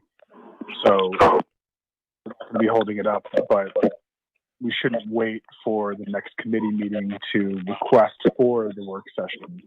And I say that because I believe the Speaker's office would recognize, based off of comments from from Delegate Charles Newton, from delegates on the HES committee, and I think Delegate Daniels has brought this up, and Delegate Freeland. There's a pretty broad consensus, and there's been a request for this report and discussion on the nation's position in reopening schools. So the Speaker should feel empowered to have this work session preceding the next NABI. I just don't want us to have it carry on too long. Hearing Delegate Stowe's comments, you know, our children are just so precious. It's not fair to them. Chair Slater, may I please? Hello? Is that Ms. Gami? Yes, sir. If I may have a few more minutes. Yes.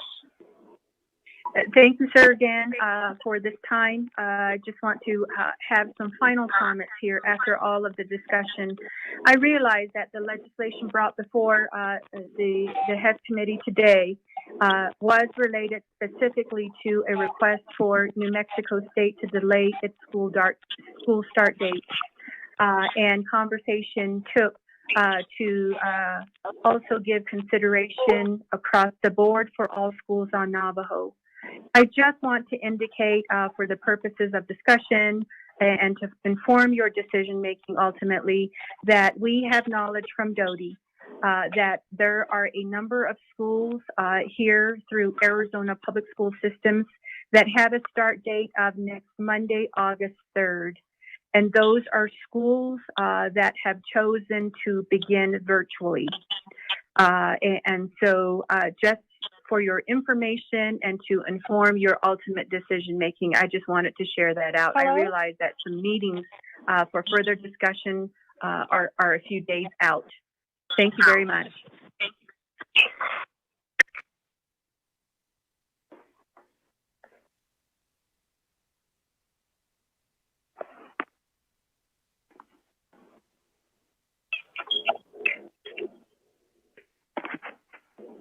Committee members, with that information,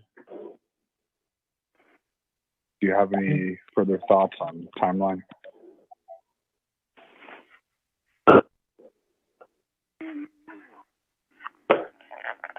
One quick comment, Chair.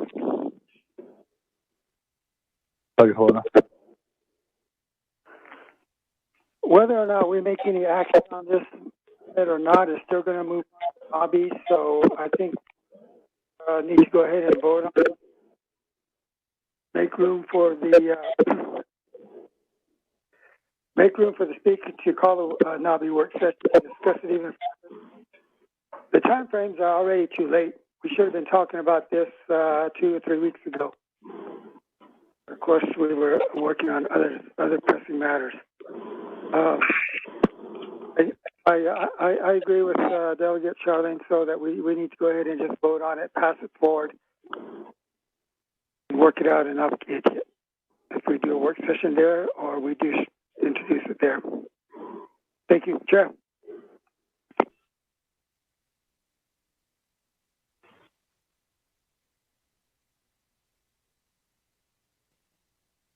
Thank you, Delegate Helena. Any further discussion, committee members?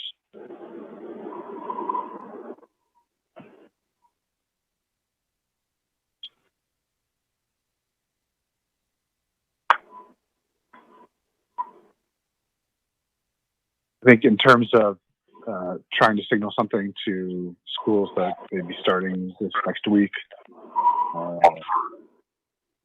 the HAS committee is not the only entity responsible for the safety of our students and their instruction. And I think the executive branch could write letters, communicate with the school districts, and I think we'll hear in your report on reopening what you're doing to consider, what considerations you're taking, and what criteria, et cetera, you're evaluating. So, with that said, is there any further discussion, committee members? We still are going to be continuing this topic in our reports.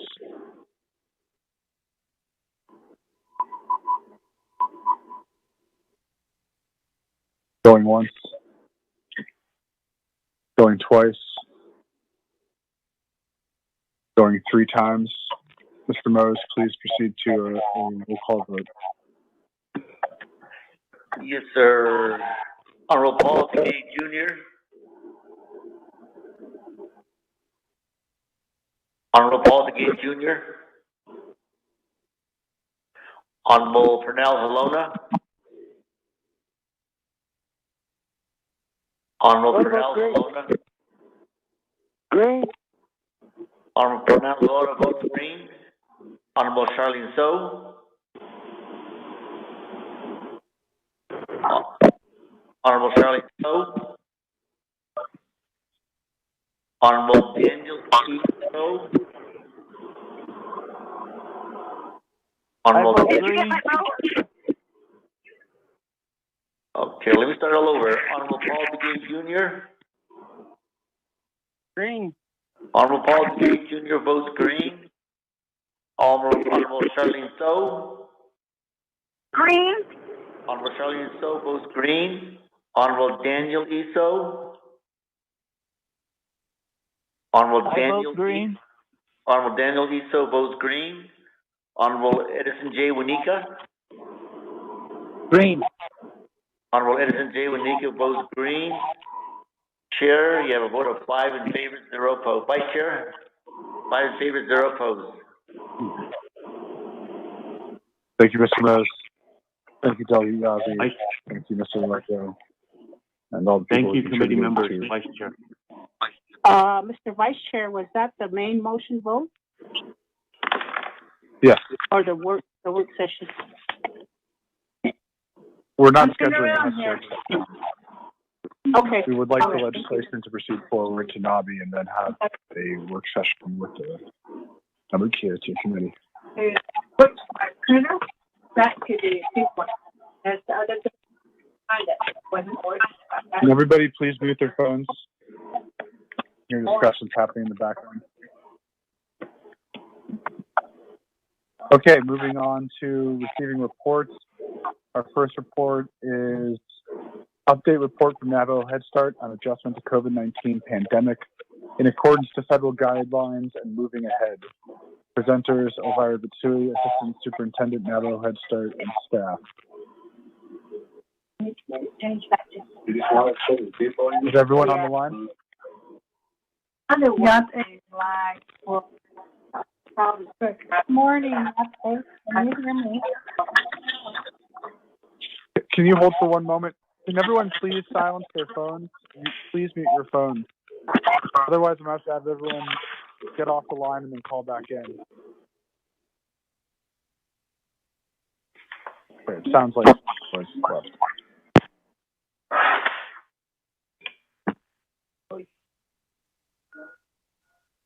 Hello? Yes.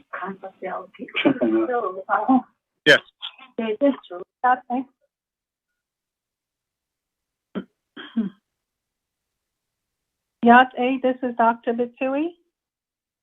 Can you Be hear careful me? what you say. We heard a background conversation. Yes, I'm here. I don't know if there's background noise on my end. I don't hear any. However, I'm Dr. Elvira Bitsui, Kia Ani Nishle, Ado Hashlishni Bashishti, Titna Jenny Dasha Cheda, Nalbani Dashanale, Ado Hihash, Nant I Nosengi, Epic Echo, Dahwis Ago, Hadishi A, Dahos Netdo, Quad A Yahay, Actiniaje, Ehos Ato, Nant Bansa Keso, and the Nahatagi, Quad A Yahay. Netbally. Adokwa Eyahedri Con the Cosanta COVID-19 they watch Eyahe Nihiki Stodokwan with Eyahashin Sagon. And this Lado and case of Kuyasendo quit any aided or Ayanit Egi or AI had either been adult or so it was Nikia upper or the had or need Lena had lende. A shaho haki here. Adon the con a yai nihijente at a slana soft cake on the arm. Did a dami so did a yai fantasy cake so they nap the snow. Adon the dice of the keho and get not a yai Health Education Human Services Committee PowerPoint presentation hit I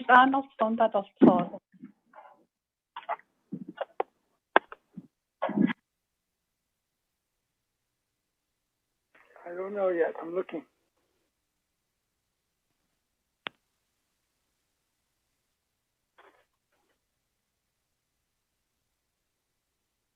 Okay, if you have the PowerPoint before you, I have Navajo Head Start, Response, Prevention, Intervention to COVID-19.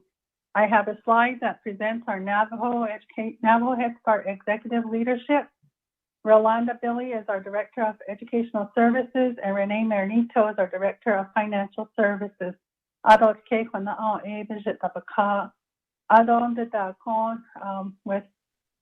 We welcome Board Chair, Navajo Nation Board of Education, Priscilla Manlito, and Acting Superintendent Priscilla Ghani. Thank you for your support today. I appreciate that.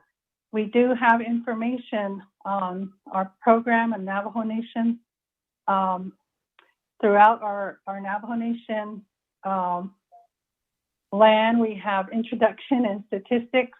And I do start off with, since the COVID-19 pandemic has hit the Navajo Nation, our children have missed out on 4 months of classroom learning and direct services. There's many families and community members, we're experiencing trauma due to COVID-19, the pandemic that has hit our home. And with that trauma, the children are impacted every day and wondering, like the conversation we just heard,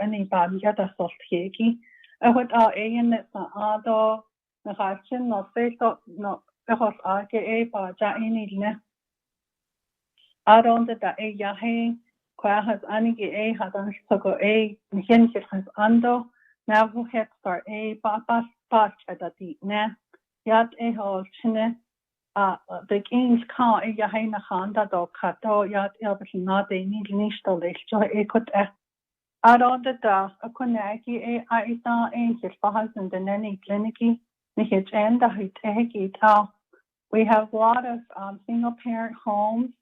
We are below the poverty level.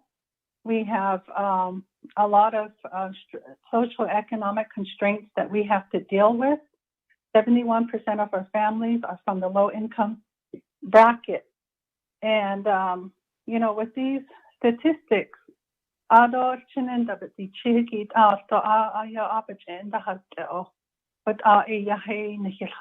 because of the lack of food, the lack of water, the lack of resources, the lack of proper health facilities.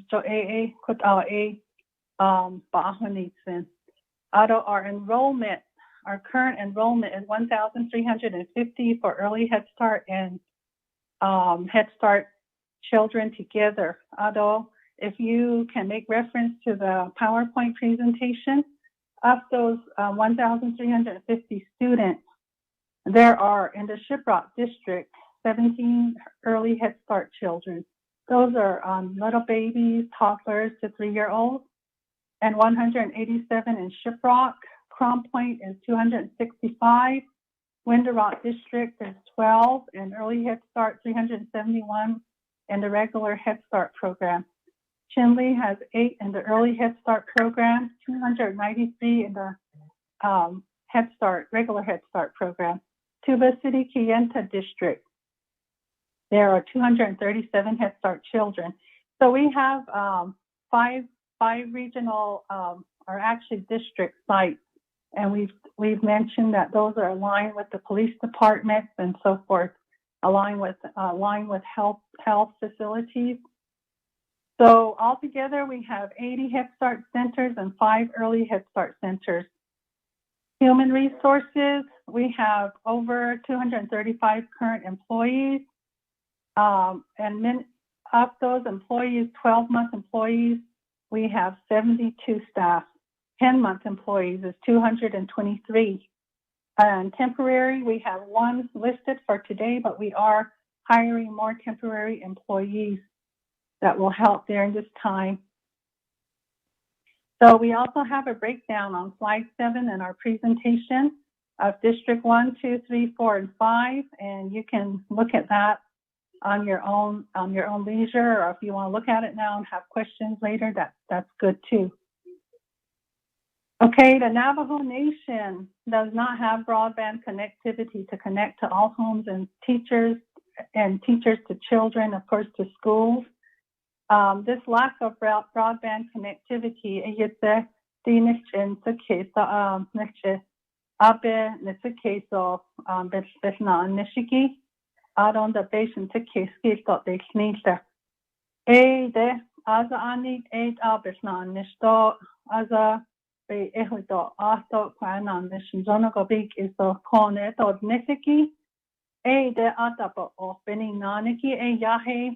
so yahi skoko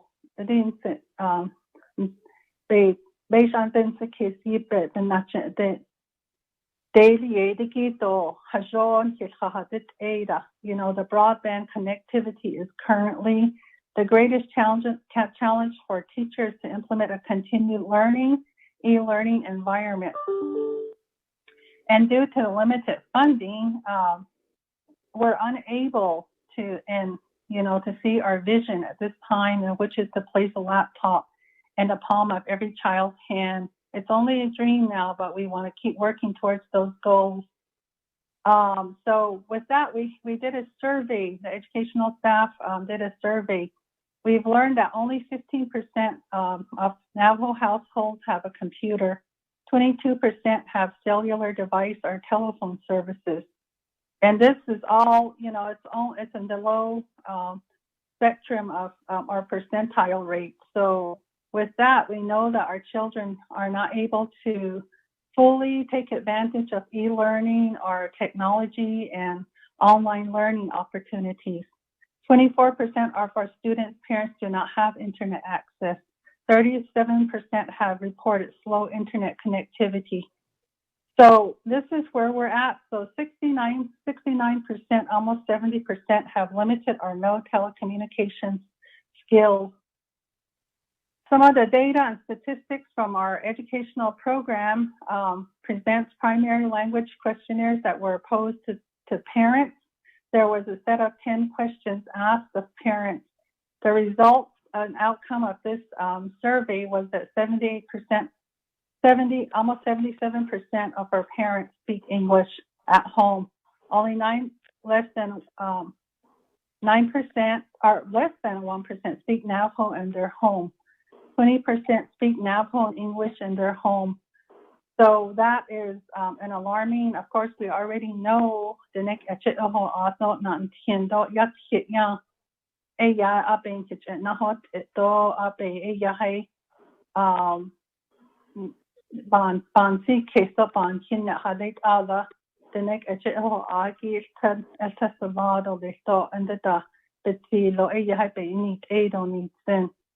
Ako do hashin to go na nishikin hasala Navajo Head Start being hit doji hiki. Ado kuna on slide 10, there's student assessment data, teaching strategies goals.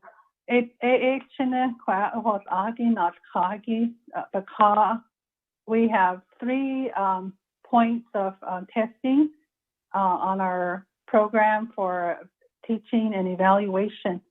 We implemented in October testing in 2019, and then our winter testing was in January. If you'll see the graph, that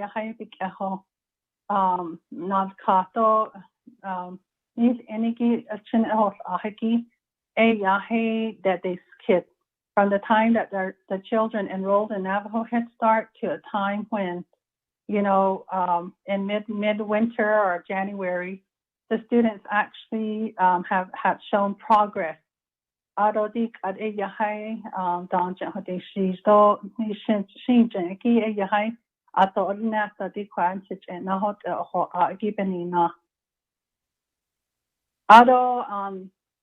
slide 11, response and intervention, Navajo Head Start CARES Act funding requests.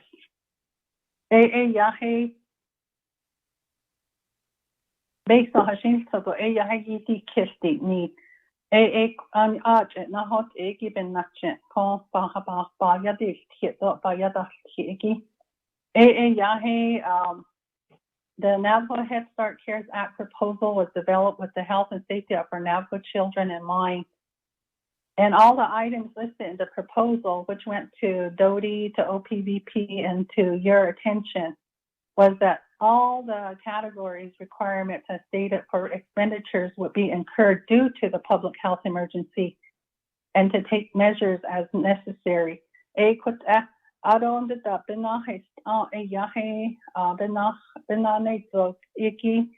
request that went to Office of Head Start COVID-19 funding request was for the amount of $1.1 million, which would cover only an estimated half of our students. And these funds have not been awarded at the time of this PowerPoint presentation.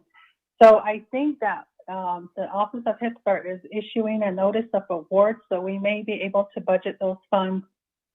So with the Office of Head Start, the COVID-19 funding is a one-time supplemental funding. So based in the after Okwad, a whole jishike. It's a not even not change Coneda. Baha the Dosito and the Danaha, that it's a dot after hot antique how the Ako Benachinki, the Office of Head Start requires us to have continued learning in place for our children, our centers, and our families because we are a comprehensive program. Although on slide 12, Administration for Children and Families Office of Head Start's funding request. I presented a budget from our finance director of financial services, and the team had prioritized what we need. And that's on page, our slide number 12, and that consists of general office supplies, portable printers for our centers, operating supplies, janitorial supplies, thermometers, masks for adults, for children, PPE, printing and binding packets, That's for educational purposes, telephone cost, internet trash disposal, and a consultant mental health for mental health services. And on slide 13, response and intervention, we just want to emphasize that not all our children have the devices or the opportunity at this point without the broadband, the actual infrastructure development for e-learning. Although the parents can go drive to the chapter house and connect to some form of internet or online learning, some of the parents don't have vehicles. Some parents don't have, they might have, as we all know, we live in a multi-generational home. So our environments are set up that way so that we can survive. So with that, not everyone, it's not feasible for me to, or a parent to get into a vehicle and go drive to their chapter house, which might be 10 miles away, and have the rest of the children back at home. Who's going to take care of the children? We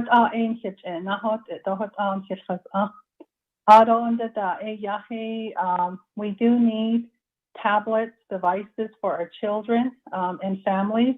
So that's what our request was for to this CARES Act funding opportunity. It was also anticipated, again, like Eugenia, Honorable Eugenia Charles Newton mentioned that what is the magic days and Labor Day, how is that decided? But there was a decision to start school in September at 40% occupancy. With that, we would need protective dividers, barriers for all classrooms, and accommodations in the buses so that children don't have direct contact to one another, that we keep bear in mind the social distancing, CDC guidelines, health procedures and precautions that we have to take. So on slide 13, we talked about some of the funding allocation requests to for the CARES Act proposal. We also have requested that we work with Hatch tablets, which are really children-oriented laptops, and that decision was made with the expertise of Doty technology lead Brent Nelson. So we do have that response and intervention page for 13. 14 presents the budget that was submitted. Item number 1 was plexiglass and vinyl would be purchased for dividers for students in the classroom as well as in the offices. We say shower curtains, that's an infamous item right there. Shower curtains are going to be lined in the buses, and I think we have Renee Marinito online who can add more information on how Navajo Transit is using the shower curtains to use as dividers on the buses.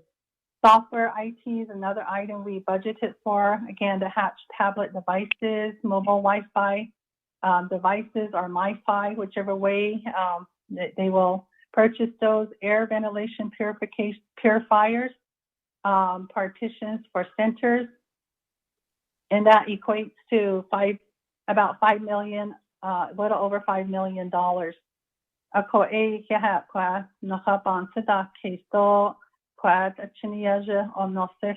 first experience that they have in education is usually with Navajo Head Start. So we appreciate your continued support. Page 15, NHS Intervention and Prevention, we have developed a roadmap, and there's a three-phase approach, and we have a scheduling approach. In phase 1, there's distance learning. This anticipated date is to begin in September 2020, and certainly it would be under the direction of our leadership group, Aino Singi and Doty and Navajo Nation Board as well. NHS centers will remain closed. Students will begin learning remotely from home. And then in phase 2, the 40% capacity of students in physical buildings with half-day schedules. So there'll be an altering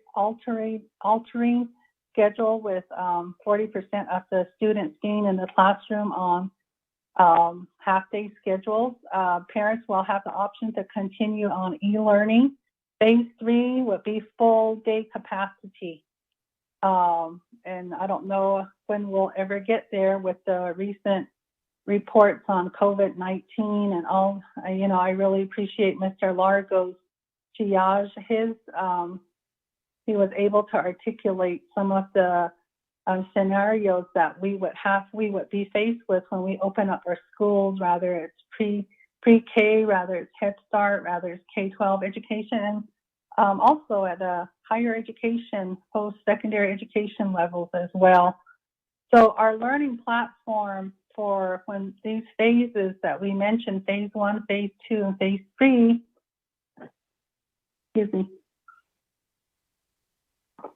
in phase 1, there's distance learning.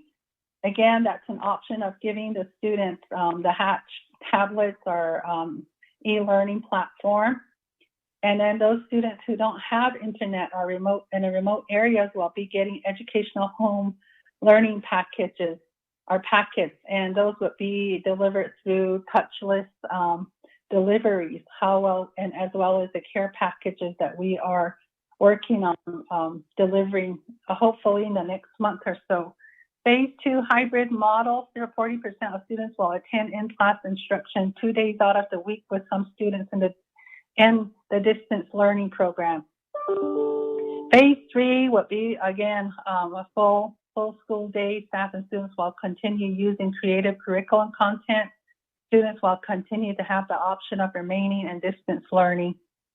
We will not take adverse action or any type of, negative impacts against these students or parents that might still feel like they feel safer at home and through distance learning or e-learning. Learning and teaching and learning is also on this same slide. Educational and care packages. Again, I mentioned this touchless deliveries per the Command Center and CDC guidelines. Microsoft 365 for Microsoft team meetings, and that's with teachers, with staff, with district staff. We have every week we have a central office staff meeting. I have my executive team meetings. I also, as a team, I'm so proud of our director of educational services and her whole crew. They have teacher meetings that span out to all the Head Start centers. Some of the teachers, although we are in this shelter in place and administrative leave under that executive order, where we still have teachers that have the innovation and the initiative and the passion to reach out to their children and the families. So we have that in place, and I sure appreciate them. I don't know how else we would be communicating if we weren't, using Microsoft Teams or Skype or Zoom. So today, Shannon, I was all like, okay, I get a chance to see everyone today. But, we'll get there. We'll get to a point where I could see all of you in the tribal council or in your home. So we do have some staff that have to drive up on top of the hill to call in, but we still are able to operate and move forward. For our staffing, we have over 50 essential staff listing at central office and throughout the regional offices. We have a staggered schedule where we limit our central office staff to under 8. If the maximum would be 10. 8 only because there's IT that could come and go, delivery services could happen. So we have to give a little room there for the 2 extra bodies. So we are following CDC guidelines. We're constantly studying that. We've modified our floor plans, which is included in our CARES Act proposal. Family engagement continues, and I'm very proud to say that we have former Council Delegate Honorable Jonathan Hill, who has joined Navajo Head Start, and we've been working with him for public outreach, public service announcements, and also to get through some legislation that we're working on with the legislative branch. Under slide 19, health and safety, we do have mandated trainings that have happened. We have a health screening policy. Again, the environmental floor plan, there's been modifications plans that have been put in place for early Head Start and Head Start centers to include screening and isolation rooms. The plans for daily health checks, teaching and practicing of hand washing, sanitations of centers, and an emergency preparedness plan. Under nutritional services, we do have to have a certified menu plan, a phased approach to providing meals, meal preparation, and teaching and practicing of healthy eating.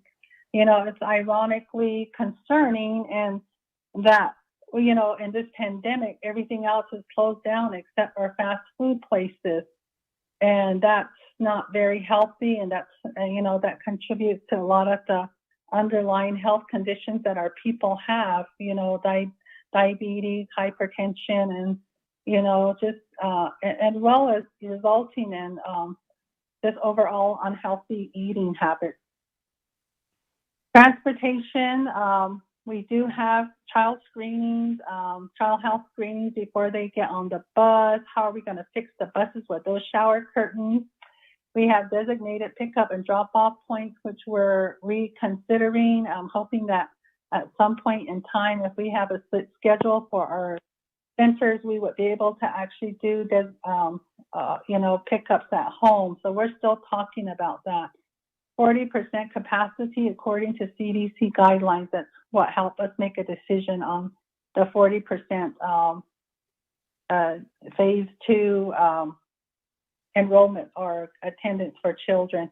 Supplies and property, purchasing of PPE supplies, modification to supply delivery, inventory of consumable supplies, inventory of equipment, and just cleaning up. You know, that's a big job. We have over 85 centers working with chapters and the different departments within the Navajo Nation. And we do have Mike Begay, who's our incident command leader. So in all these different components that are listed, we have staff that oversee these areas and helping and working tirelessly during this pandemic.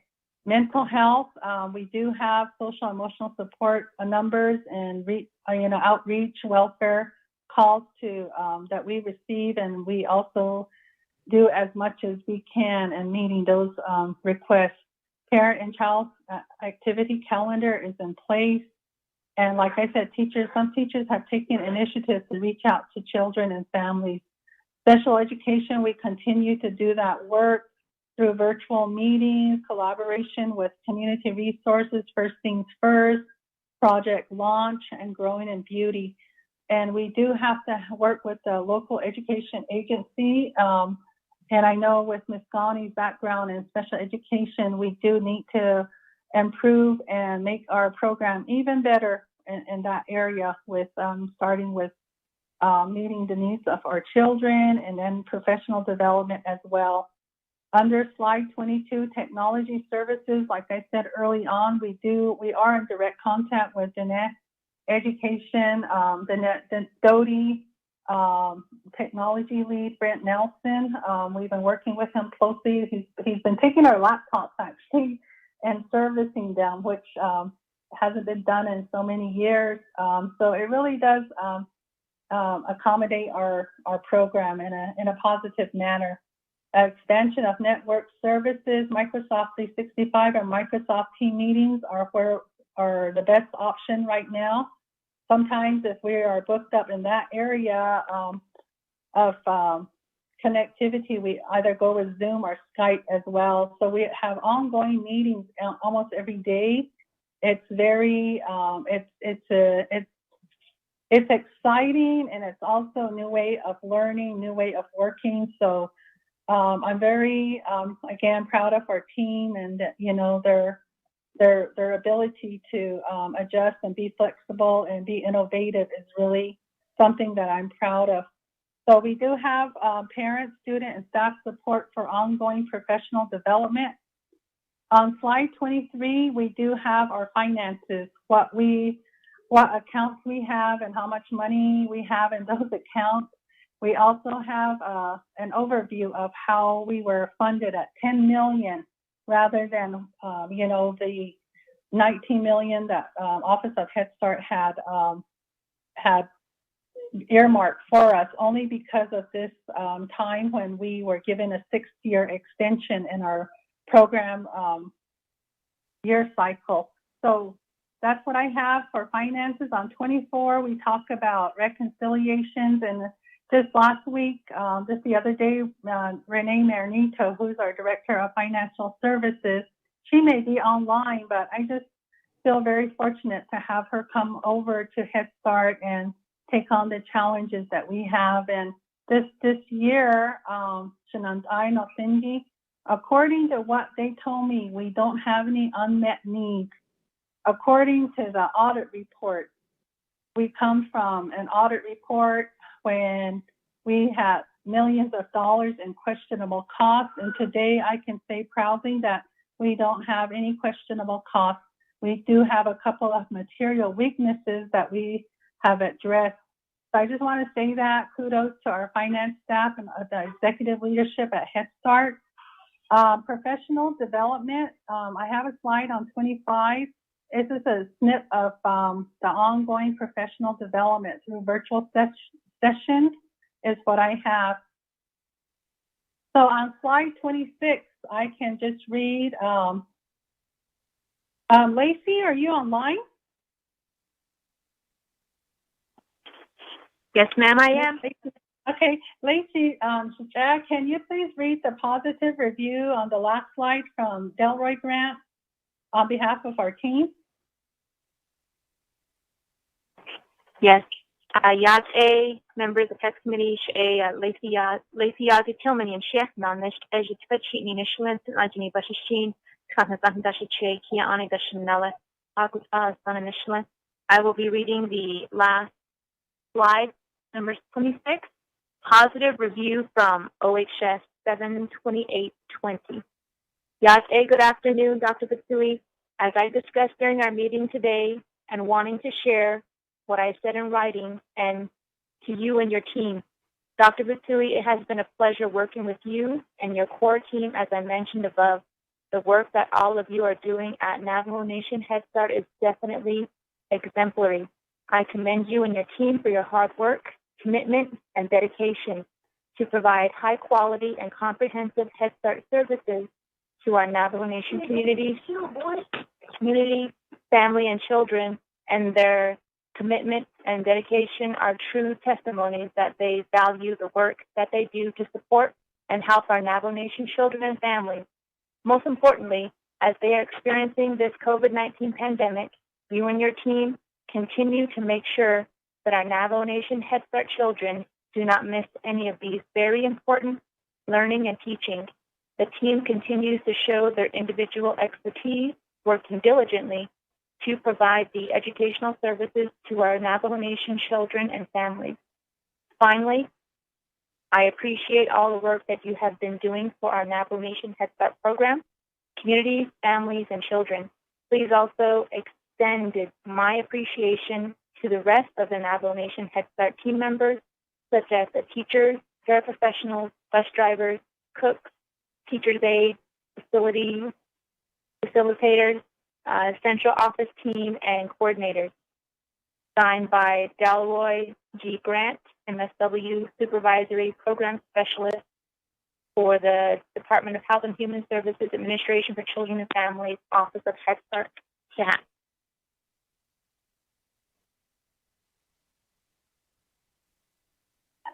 Okay, Shanand, I thank you, Lacey, for that presentation. That is a presentation from Navajo Head Start. We have 26 slides. We sent it out to everyone. We also sent out some supporting documents that will provide extensive information to you about where we're at with our program and content areas. Thank you. Yeah.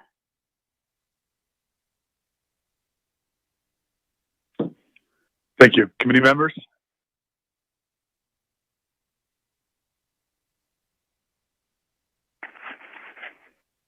Claudia Helona.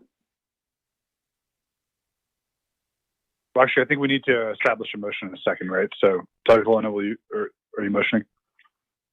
Yes, motion. I'll motion, second, Chair. We have a motion from Delegate Helena, second from Delegate So. Delegate Helena, please proceed. Thank you, Chair. Thank you, Dr. Bitsui, for that presentation. That was good to hear that you don't have any outstanding bills. Your findings are doing well. I had been wanting to contact you and get a report from you on that to see where all the finances have been going. Make sure all the bills have been paid. You know, like we were working on that last year right before the pandemic. And but I as usual, you're on top of the show there. I appreciate that. I appreciate all your staff and the hard work that you've been doing, especially during this period of COVID. And we just continue to look forward to moving forward with all the programs that we can get done. You know, the only thing that really I was thinking about the program as we were going through with the kids and virtual learning and working from home. You know, a lot of the parents had been were employed at the time, and so they would bring their kids to school, the Head Start program, drop them off, and go to work, and then somebody else later on, a family member, grandma, grandpa, or other elderly kids would come by and pick them up after school. Have you had any trouble thinking about that from any of the parents, that how that's going to affect them when they start going back to school if you start in class? And then also, what kind of plans do you have for the Head Start program to start returning back to the classroom? Have you got any plans made for that? Those are just a few questions and comments that I had for you, Dr. Pitsui. Thank you, Chair. Thank you, Delegate Helena. I'll entertain one more set of questions or comments before going back to the presenter. Committee members.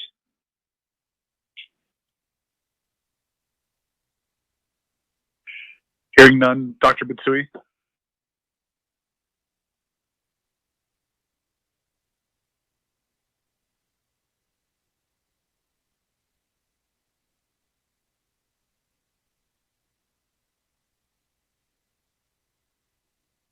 Hello?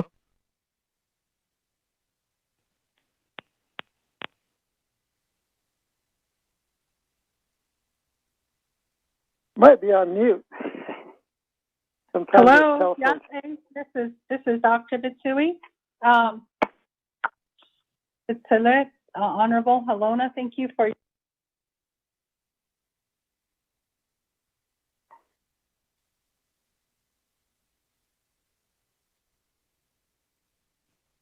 Committee members, are you hearing Dr. Bitsui? We did for a while, and you cut off.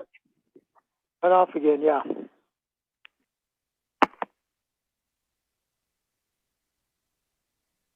Dr. Bitsui, if you can hear us, we cannot hear you right now.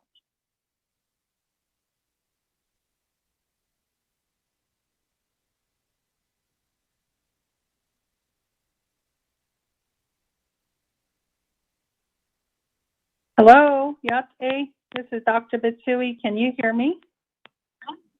Yes, we can hear you now. Thank you. Okay, I apologize for that. I'm not sure what's going on. When I just first entered, you all couldn't hear me. Now it's dropping. Do I have Rolanda Billy online, the Director of Educational Services? Ms. Billy, could you respond to the questions on Navajo Head Start's behalf in case that I get cut off again?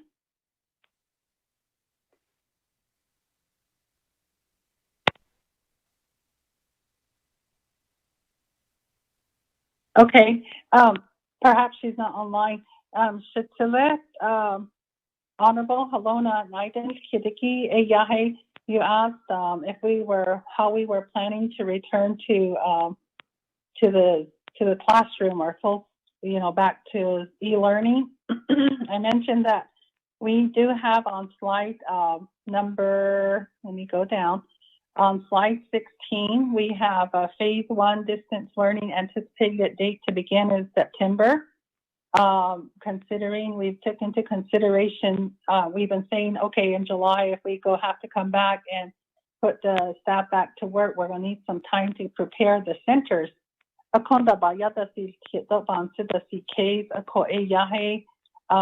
We did say that it would take a while to develop isolation rooms, screening rooms, and, do the little dividers for children to have the 6 feet distancing and social distancing and, the screenings and everything, all the staff trained and feeling confident to come back.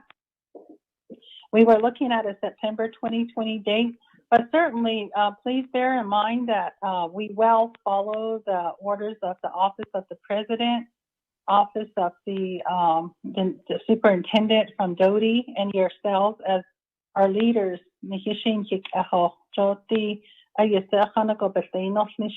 command center, according to them and the statistics, the data that's out there. But definitely we will have centers remain closed, and students will.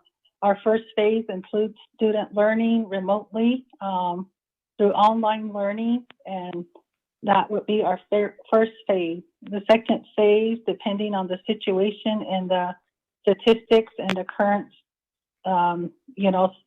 state of the nation as far as COVID-19 is concerned, we will start with phase 2, which is a hybrid model. A hybrid meaning that it'll be in person, physically going to class, and that would be a half-day schedule. And the other, 40% would be actually being picked up and taken to school for half the day. The remaining percentage of our students would continue e-learning, and the categories and the priorities would depend on whether or not those students will be going to kindergarten, and certainly at the discretion of the parents, because it was mentioned earlier that some parents are in real fear of what could happen, and rightfully so. Phase 3, we will not know when we will physically open up all the buildings to 100% capacity. And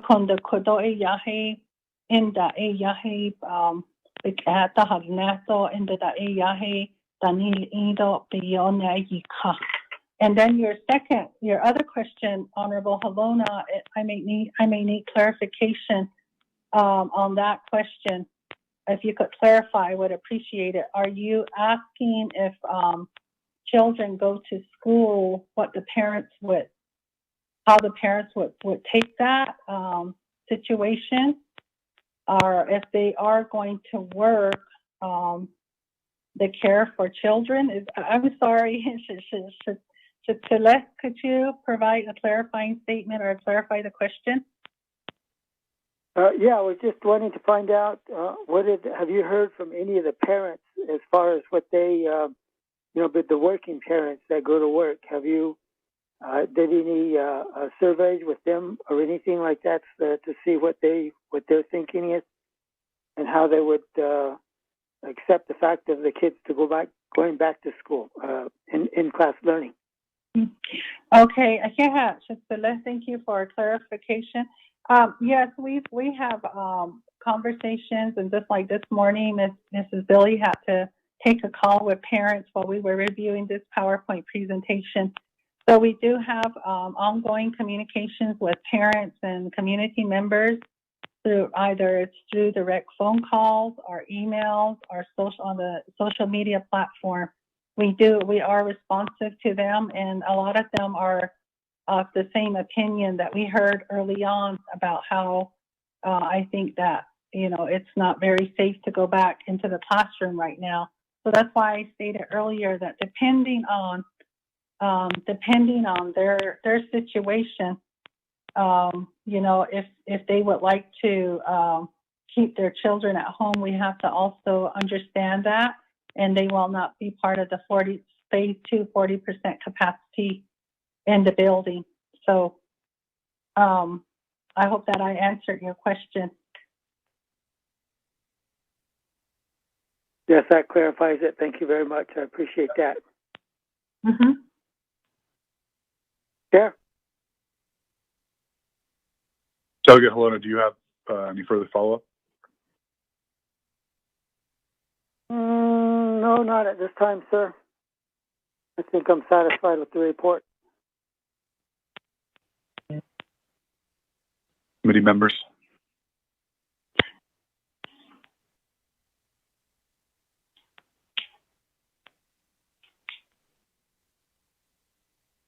I would just like to say thank you, Honorable Council Delegate Shenandoah Cindy. Thank you for this time, this opportunity, and also I sincerely appreciate your positive feedback to Honorable Helena, and we welcome any other questions. We're available by email, or I always share my cell phone number. With that, I'd like to just say, be safe and wear your mask, and we'll continue to provide updates. And again, we did provide extensive information to Word documents or PDF documents. Vice Chair, this is Priscilla Manuelito. Can I add a couple comments, please? Yes, thank you.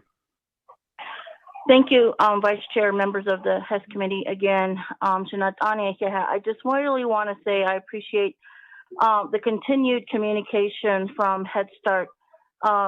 During our board meetings, there's always a packet ready for us to review, either it's budget or adjustments in their documentation or report, just a report on how things are going with Head Start. And as Dr. Batui stated, this is the foundation of our children's education, and we really take it very seriously with the committee, with the board of Navajo Nation, and the continued support that they have to other departments. We're very thankful for that, and also to trying to establish a good reentry program for Head Start. You can see how complex that could be, and their continued effort from their staff is commendable.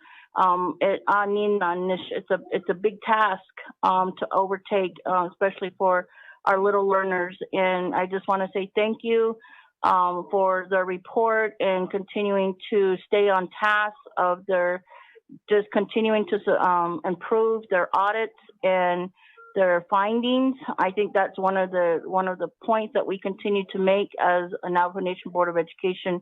We're always asking, how's the budget now? How's the finances? And they're always very transparent. Everything, if they don't have it during a meeting, we're given that report or information in an email as soon as we request that our requests could be fulfilled. So I just wanted to say thank you to Dr. Batsui and for continuing with your staff, and also to the HES to hearing this report today. I can have all of you guys. Thank you.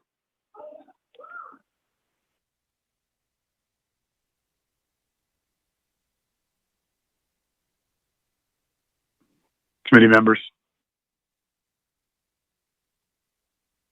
Just a short comment, Chair. Yes, Delegate Helena. Okay, thank you, Chair. Ms. Manuelito, thank you for that. And thank you for your continued work into the school board. And I just wanted to say my condolences to you and your family for your loss. I didn't hear anything about that until today. And I know that's a stressful thing. And I just wanted to say I would be praying for you and your family to move forward in your life and to continue your hard work as best you can. Thank you. Chair? That's much appreciated. Thank you.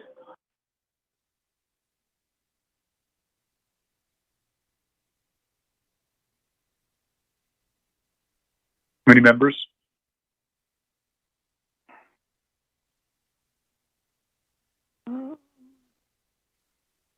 Motion to accept the report, Chair.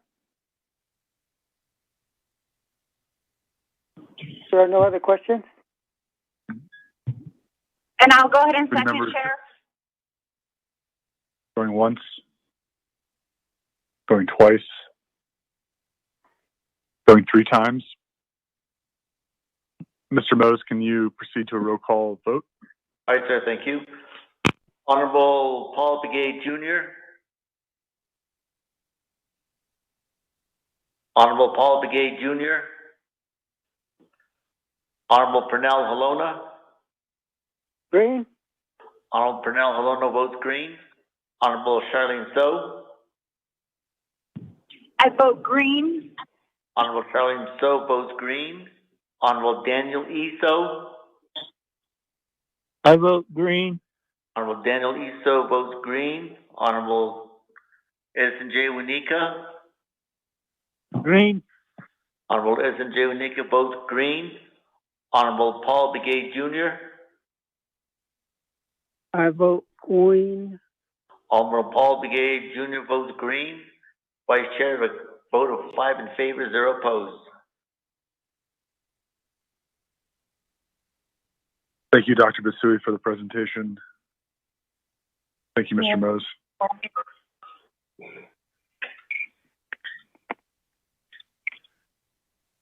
Moving on down, committee members. Pardon me.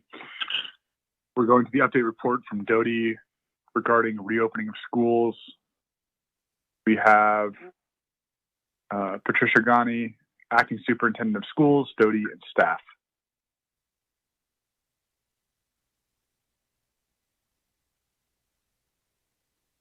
Good afternoon, everyone. Thank you for the time and space to be able to provide updates from the NEST Department of Education related to activities surrounding schools reopening here on Navajo Nation.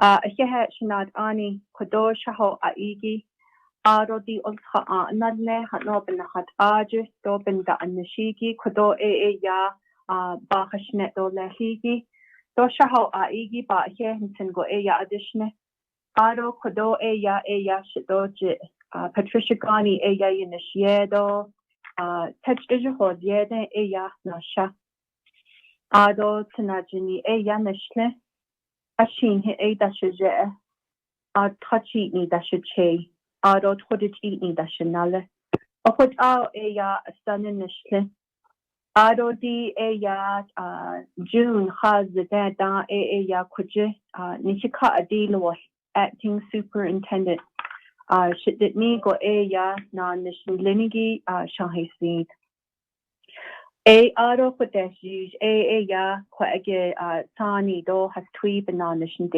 dodi program managers yishnigo okot ego atit in a linigi bastadeshnish akod AAC kodoben da nishigi do binahat ahigi be hashnet ole akod hehe khahasing ade isanos igi isto Aro di kwaegid kayahan tilhahodzo ben tilho aigi ya di the kosentai nahas aid ad dahol yego biology go ya okut ego ben da anish do okut ya nihit khahanshni do de kui ya nihik do bela ashla len kwaegin hit atiyila Ado sa khan so she ya yik kit the house ni do yist a haskri.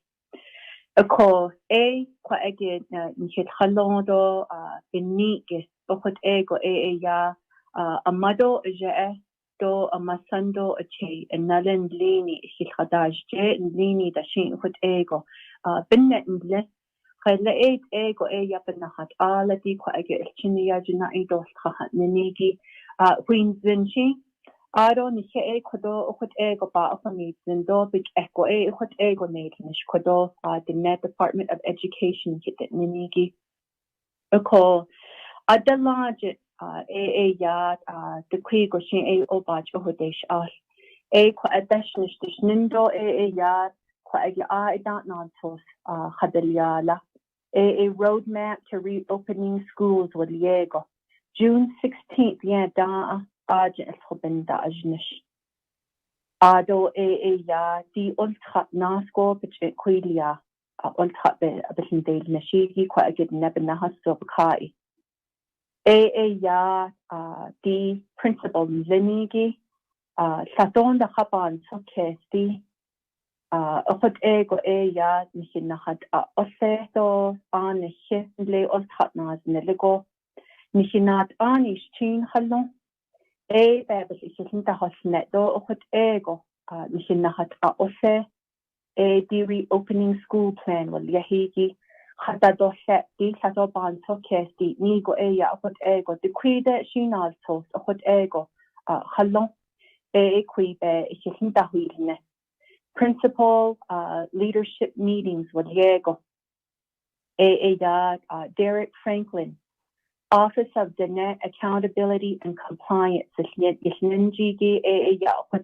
every week meeting na yis principals yis ben nachi ego nal tos that feel me the cult eshi ado di nashni hit halonigi stoppen da initiative has Center for Disease Control yisne CDC Ahan so she ya aji ochot abananish ete inigi bezad eho adet nal tos kidente guidelines yisnigo da khodobe etana huilne kha iyela di yinos khado ya sato ochot aban so keto nihinahat ose bedi nigo ya school principal linigi bes isja il sto Ado di ultra kayapit hada hasoigi Arizona, Ado New Mexico, Ado Utah, Ade esto state school reopening plan disnigo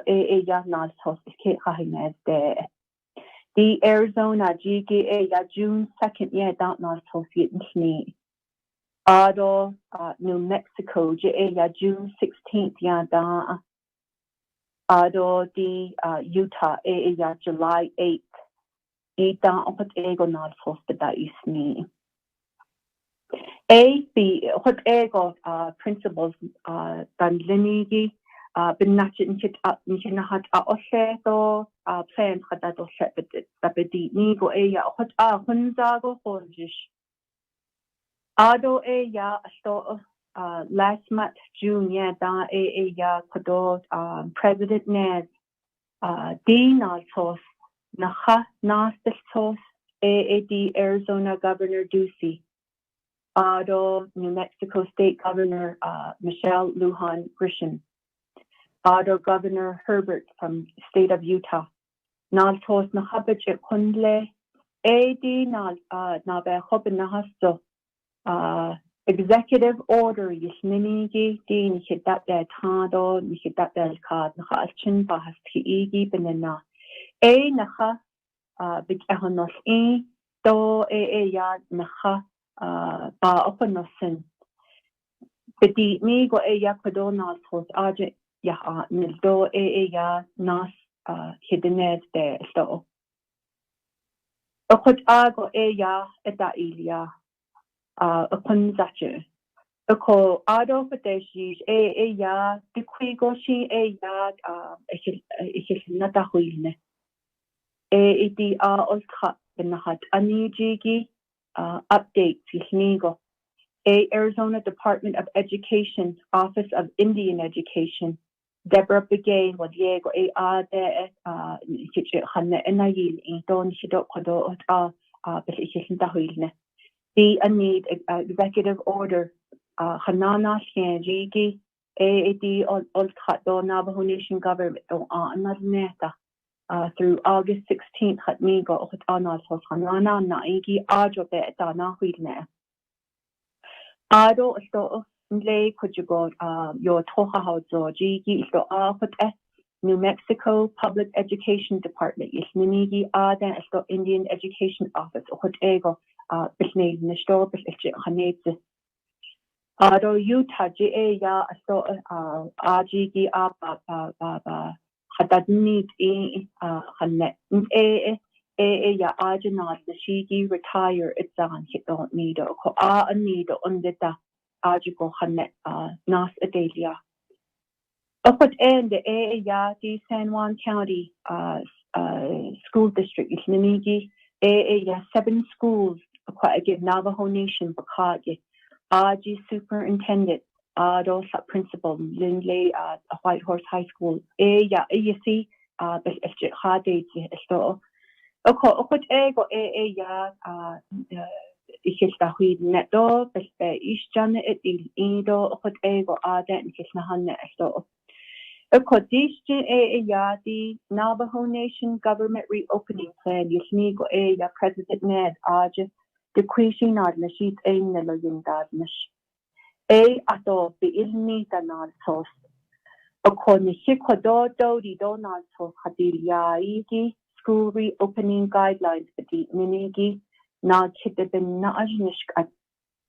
A call Ajigo Asahya Anite all time. It's an appendices.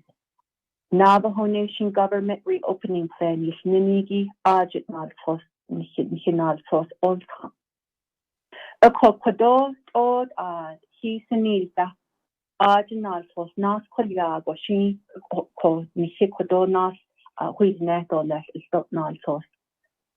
A conde, it is a sing lingi a yati July 21st, a cat the principals at Anelia, Kwaekidodi, through virtual meeting. Ita yadi Navajo health experts Yisnenigi, Ade principals Nakayi Yisinda Hasne, Hanetini Kedgo, AAD the cost, Nahas Ada, Nahas Aid Ada Holiegon, Nasnihigi, Ade Yedyan the Hasne. Ado Ulka Nadne Hatninigi, Hate Ego Benahat Ado Lesto, Sato, Inil Tato, let me Hinchinahat. Okot Ago is Ishtana Ladi, school principal and Lenigi, Ida. Benacha as for kissing the Hosi Neto, ya school principals, Ati need Ida. D I guess the cousin san Kitanish me is that all bear Hozinda, Atin Denal Ka. Ado pitch a le igi Ado Din Nasto Satna Haido Satna Isni Ad Inza the Indita Yisi as the Beni Yahalondo le Hatne. A call. Ado di kodo sto ya alchine at Hananje aj nahaljish di August. Di October na sto flu wal yahigi at Hanito. Nasmi la alchine betra. Ban taha kesko Ultra edosne online virtual learning yisnigo. Ochot ego hadi old kako ban so kes doben naho AD plans mihini kedigi ochot ego nasos hadoshe ochot ya nihizadi ida ado sto ya dinasos hadadosago kode nihilya andenota nihilla topi the deed ink na chas mi $1,000 you see could ago in struggle ya that is ni go ya ade or school principals and linigi but it's in the hospital now ado phase approach is net so jadi ya office of the president ned ya or ego ke hona ago the Navajo Nation government another nahingi ochot ego yinaha aje a konishida kodo ochot ego the check a ho a deal nifty ultra not nahingi is ke hona ago dole phase 1, 2, 3 and 4. A kut ego dole. Edosne, starting with virtual. Dole don't need ida. Ado the President Nez, Mr. Kwadod, Division Directors, Mr. Ninigi, Ananki, Ingo, ya gating principles, isne. Kait ego, ya di phase 1, phase 2, do 3 and 4. Nasta hadidol dahigi on to the next level. Gating criteria, isne. Ajigi ya ben nahanne. Adi is indan linigi do CDC representatives. Ochot ego yang kisnatahad mihigi ochot abig eho. Ban saha kesko ye ya ochot di olka benad ani na linigi honto budget deal ad ita. The kodishti de ya do at de olka nad fosin kitla andes nilda. Ochot de ya akwije hon hannet budget il Hushte na tosni kitche hoshe aro school calendar sto nihina had up the ya khaya kha il kha nigi ben kil hosnet ni go hot hannet enel huije to our schools Oko okot go ya ben da jnish kode hol jishne do teacher most recently ya updates Yisnanigi, State of Arizona, Dan, the public schools, Yisnanigi, Yikadad, a Kohane, launching AD, Quana, Nabehop, Zoigi, Hot Ego, Sato, Nabehop, Kayapaka. August 17th, Argent, ya, it dead. Start date is Linigi, Hadion Kahigi. Ita Benahast Ado, Ultra. Start in not Neko Abich Inke.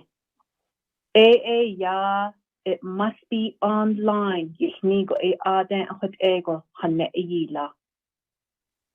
Ohot ya, Nihispeha Zendo, Hot the Arizona Public Schools, G Hot Yisnadnish. New Mexico, ya August 3rd, il ha, Mrs. Non-Hishahona. Nate ya K5 schools, Zigi, ya hybrid, though let don't need. Ado grade 6-12, ya virtual, online, Isnadigi. A call, Kodo ya Hane Ananelia. Di Hojinabeho. The president Linigi, Benad Ani, Benad Akbo Yadi, Ating, the Ultra that best card, lay August 17th. The Nigo Aya a con, Bebis, that's not the need be though less. Arjibet is hot dead, Hiki, Bet is hot of needs and though less Benia. Hala Aya, Jida of Ego Aya, Yakit. Adi is Chinibala, Linigi, and his leader Bahas Kit. And me hot Ado Balachin is dot Baal and Linigi Bahasti is dot. The co at end Evan Tahakes go ya a hot ego Benachi Hane Enel do the meeting with Yahigi a Hini Ked. A hot Anishananish got Ado ya last week. BIE operated schools Yisnanigi ya September 6th.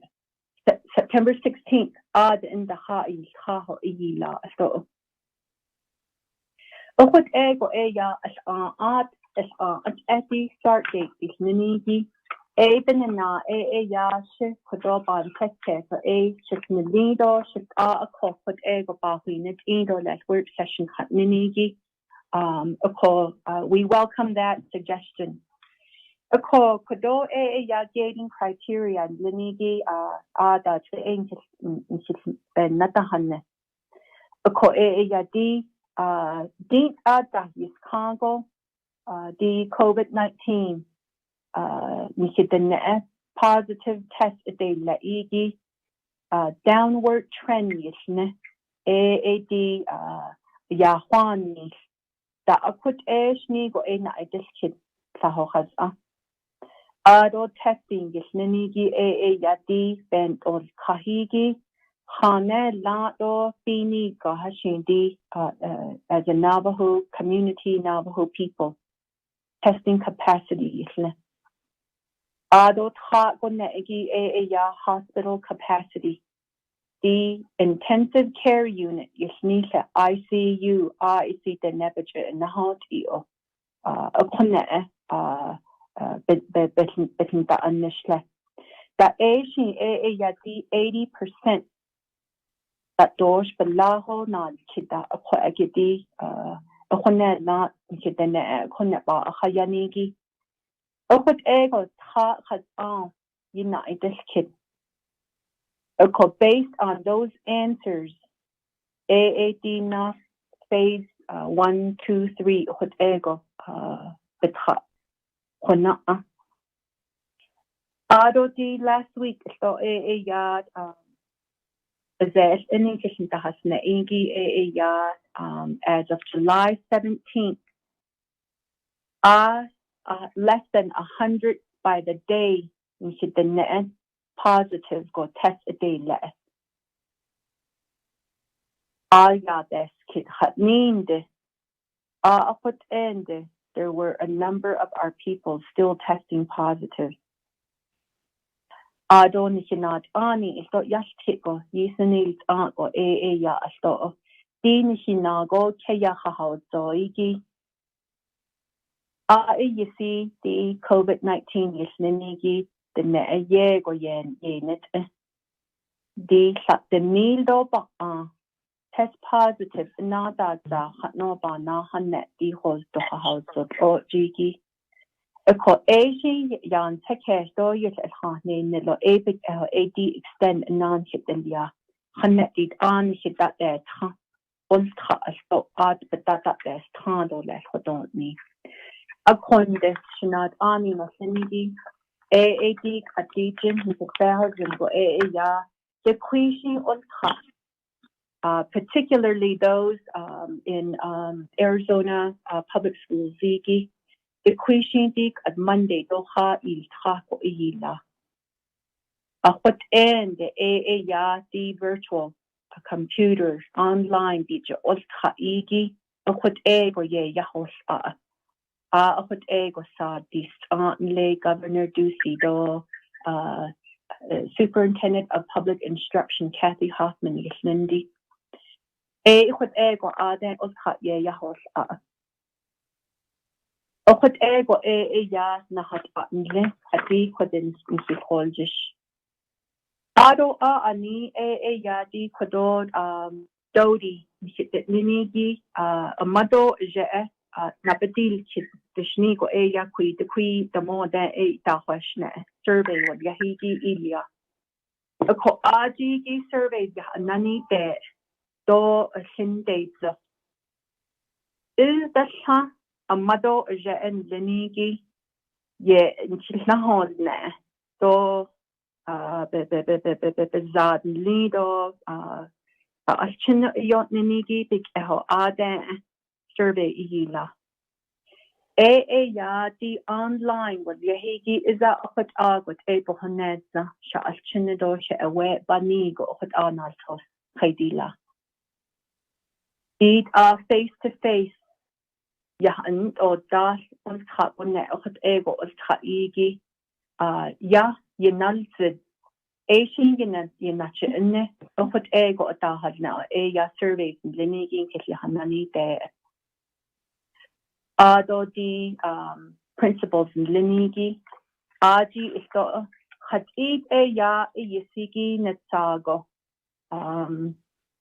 amado je panahat ahigi do ulkha nad nehigi hat yisi panahon nishiban sokesko school leadership di nigo na idel kid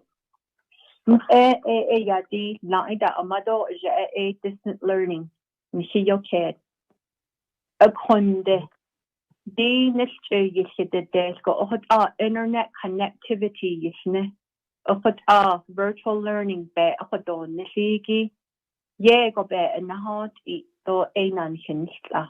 Nigo eya aden hot ego ye te hadozi. Ako yisigi eya the parents were asked specifically, I am comfortable sending my children back to school this fall. On a scale of 1 to 10, with 10 being most comfortable rating.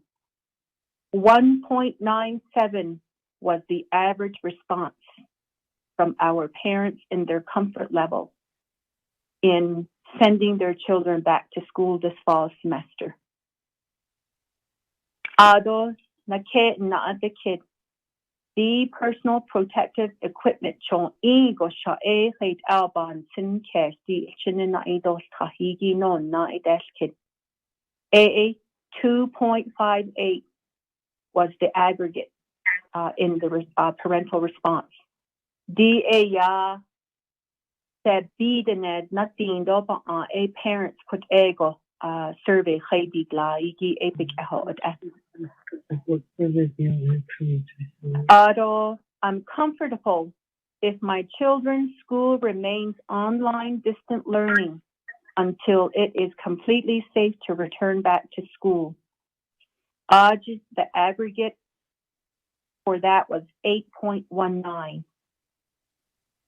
Akut ela shinanand akut ego eya ba akonizi ado nana sahona indicate eya di kwaje to this whole eya yesigi akut chiniaje ul kaje access ish ako na indicate eya if there are no bus runs, will your child or children have adequate transportation to school?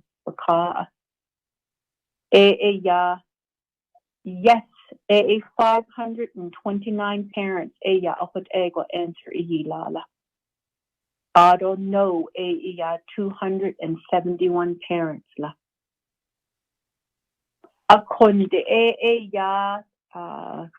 Another question was the parents and willingness to provide transportation themselves to school.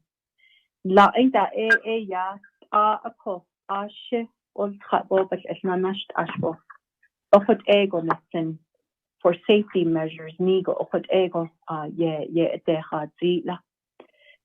Ado di BIE je esto ajinal nashin lenigi do ol khatya na anigi so han so shin bas esahne bleto bas esche hane ziko. Okot ahun za ho holjish. That survey lenigi mishit nas koyila. Amado je ene dash kid esto. Akut the sentiments are the same. From the parent poll, the results show that the parents are most comfortable with their children returning to school in a virtual learning format. In addition, parents also had a comfort level to providing transportation to school for their children themselves when such a time comes that we are able to resume school in a face-to-face fashion. So those are the data that we are looking at in addition to the health information. We also listened to the recommendation from the American Academy of Pediatrics. In another group of honorable leaders where I was listening in, a reference was made to where American Academy of Pediatrics had its position.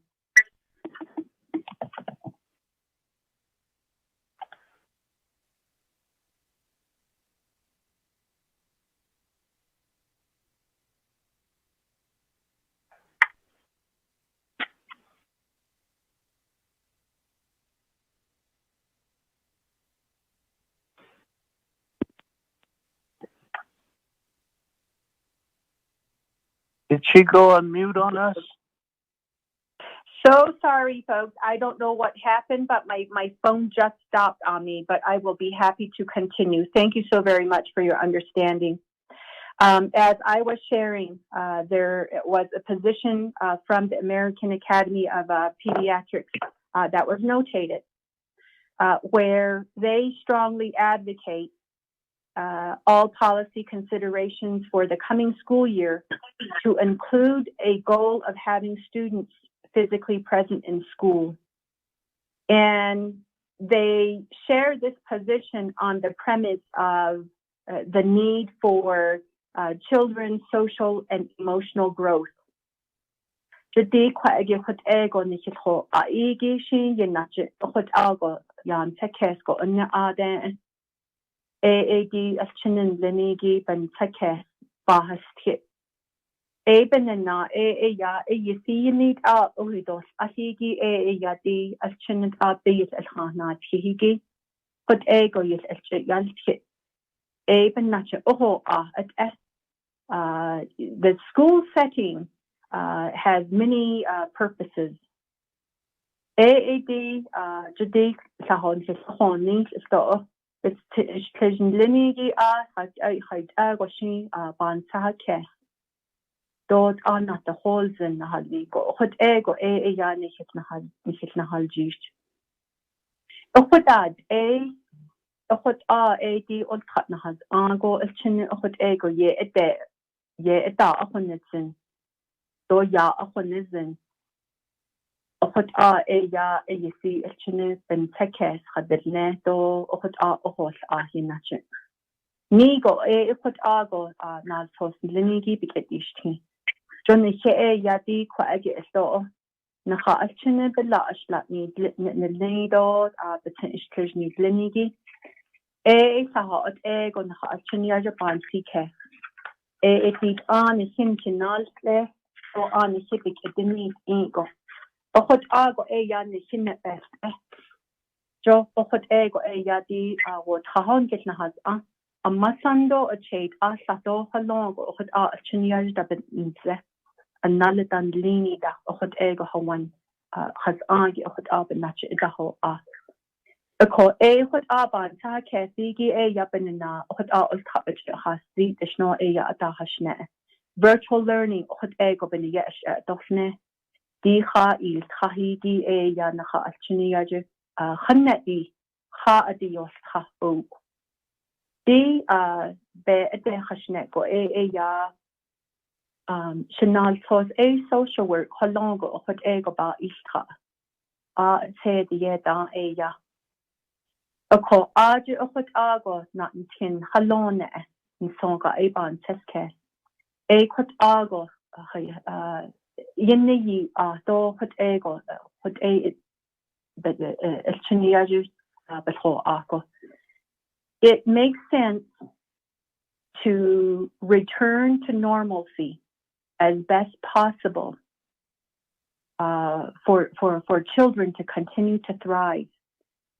Okhot aga ya benan niskin lanet nisin go ban taske don ni shikwa age na be hobna soigi ni din de hawan na has ago amado jek adon da nishta ye go na hot go at o shik do shidene okhot beto na lenigi be do ye khala ya benachi okhot de na halchine be zail so do di that del clip okhot ego ya you see be in the dan lenigi ni hit artness a call han so go shin ya achini ya jidi no setting lenigi ol touch ye go chos ingo AD counseling services bedine student support services then okhot achini ya jidi but not anish do di school lunch lenigi so okhot Aji okhot ego chiniyaji yaniki school nutrition. Okhot anha chiniyaji othachin chos. Even if it is in virtual format, those services definitely will become available once again for our children. Those are crucial. Those are critical. Okhot Adodid o baj hat aso in various meetings that I listen in on. AAD, domestic violence, yisne. Ochot ego, amado jeta ochot dik on goda. Ochot ago, physical violence at the halon. Ado the sexual abuse. Ado pe ete nahat net. Bahan net yagi do yego. That call zigi do yahin dekan no e bahon net. Now, just because that there isn't numbers or an increase in those phone calls and reports coming in does not mean that those things are not happening. It does not mean that those things are not afflicting our children. So with schools reopening at least virtually and these services becoming available, schools through their agents will be able to check in on our families. I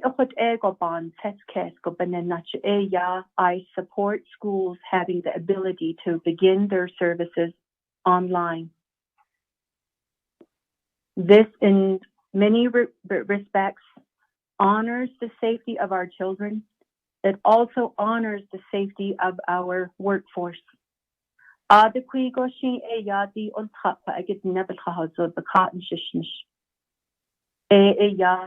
workforce comprises of veteran teachers.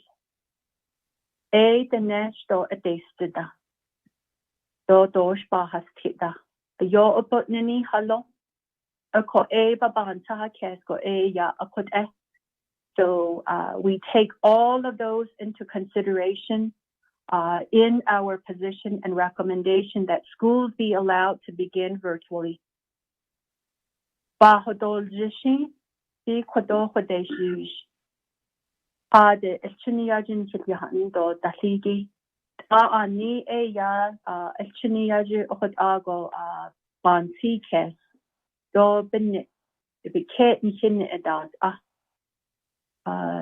As teachers, I take myself back to the time when I was a teacher myself.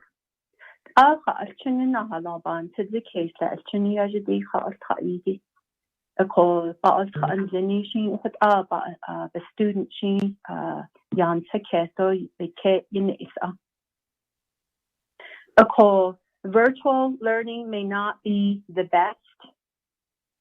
It definitely is not ideal, but I have a firm belief in our workforce that we are adaptable people. Johan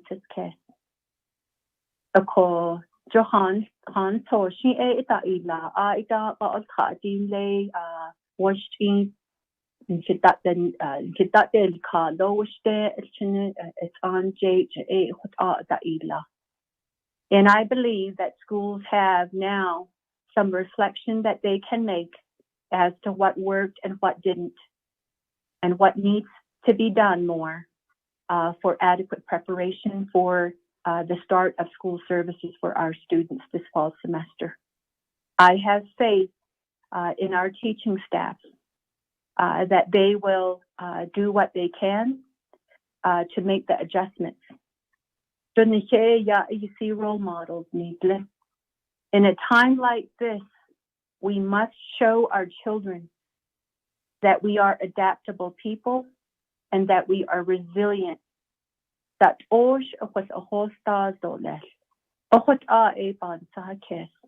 we need to thrive.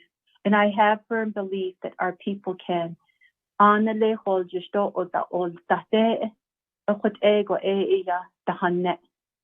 I reflect back on those teachings. We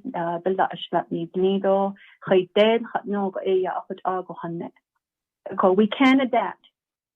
And I am here before you to support our schools having the ability to begin virtually.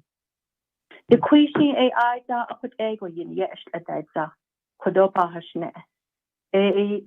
prepared to start with a start date as early as next week.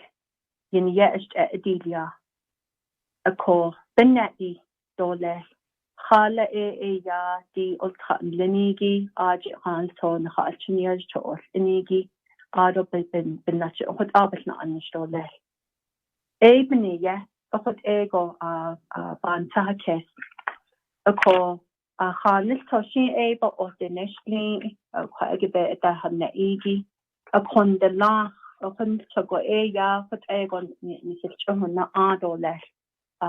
The kwaje you see internet na hot hatnigi nishikodo ba upon zindo the Quado CARES Act funding had no baki net the 3 days ago doshin Desh Bahasa Anan Lenigi do Quado Office of the President.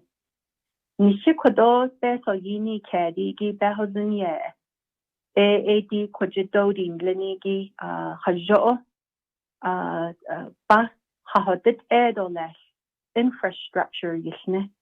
Ad Yadi Quajit Donald Tosto Adole do Danahal net the lay ultra.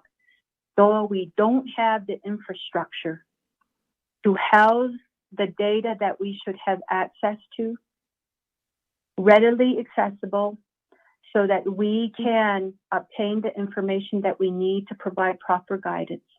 Adi aben hiche in the hot eat. Okokodo od kago huit net do de hot ego. Hot art a ya need nishquage. Oko ajigi beso yini cat.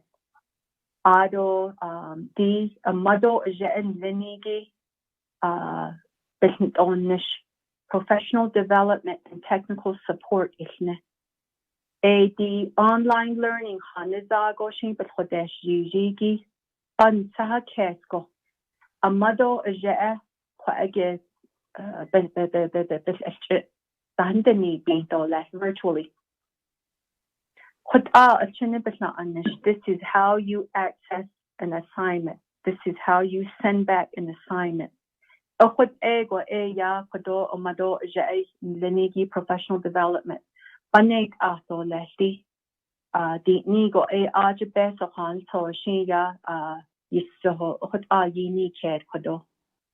Adonana such yadi Miskishi from Division of Social Service yas dahigi yabas hadasi zidonal tosnas yahadasin listo beso baka hatnigi beniya. $250. AD school clothing. Amado jaeba chin yachi dos in higi. Ebeni yachuk at edonda annashta. Ko aji ohot aba chini yaji yag in the dahigi but antnes ahibini ya ohot bakad or was the nigo ya satoish so ohot ego ya kodona sos ya eaten beso yini kedbini. I don't know ya the college do Navajo Technical University ya ahil so grant proposal yisne so yokedo yaha yistos in hikodo iketni lingo in support of that proposal eba hadasidzi edo sato beso woked yadi ultra at and that naznel na be hob na haston ha chiniya jislan nashigi na kidel ego na nishe aj train does ni the trauma informed strategy yisne. You see what ego chiniyaje adole the cosmta nashni hingi the cult eshi what ego big colji big dan lini Satashi ado bahajo ba adasa what ego yinik nas anigi what chiniyaje yisi percent on nishigi do and sehigi that's business on the shiki beniya what ego beso woked aja so ke si clean what ego ya kodon kit na hosis net do left de that na idos kit do he shinat ani na seningi kodo shahos ado da na huid na egi tag ba hinsen.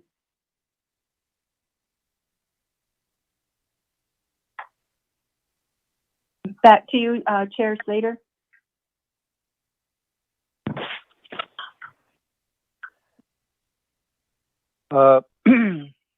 Yet Kiaja Nelson's Nagi here Chair Daniel So and ko kwagi the asahali binyet has tagi kwagi tanan shida do kwagi shi naso hisndahul na dole. Committee members, do you have any comments or questions regarding Ms. Donnie's report to Doty? I mean, to the HES committee regarding school openings, and then, of course, a request to have funding, the CARES Act funding that is within OPVP's what they've presented in their expenditure plan. But AILA committee members have any questions?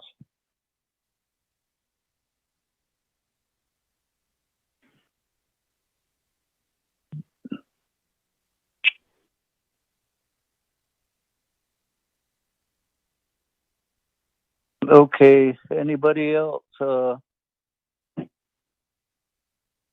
Ms. Martinez? Yes, sir. Okay, have we established a motion in a second? No, not yet. Okay. No. Thank you. Committee members, could we have a motion in a second to accept the report? Then from there we can do the questions. Motion, Wanika. Second. Priscilla, Honorable Edison Winika motions to accept the report. Ado Che, Honorable Paul Begay Jr. to second that motion. Discussion, committee members.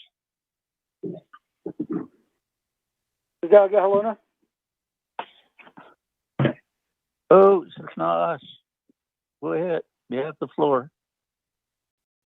Okay. Thank you, Chair. Thank you, Mrs. Ghani, for that report. Really, really well thought of and direct to the point. And I really appreciate that. I really don't have a lot of questions. You pretty much answered everything that I was thinking about as we went along. So I just wanted to say thank you very much and for your hard work and keeping the school system intact there. I don't know that the parents and everything that you have talked to and the surveys you've done, everything just right on cue.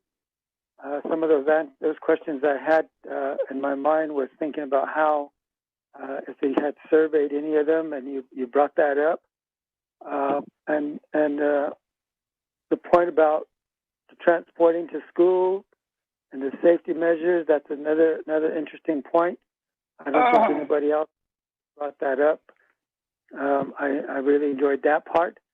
As far as all the other online learning, and yes, we will have to be, our students will have to learn this virtual school system for a time being. I do agree that in-person learning is the best. And just the kids that when they get to interact with other children in a school setting, it opens their mind and their ideas created better for education system for them. So, but until that day comes again, when this virus moves forward, until we get a vaccine, and that we can have these regular school setting and go back to normal, I guess. For right now, this is our new normal, and we're just going to have to move forward with it. And I know you're working hard and getting our system prepared, especially with all the principals and all. So I just want to say thank you very much. I appreciate all the information you provided. With that, Chair, thank you.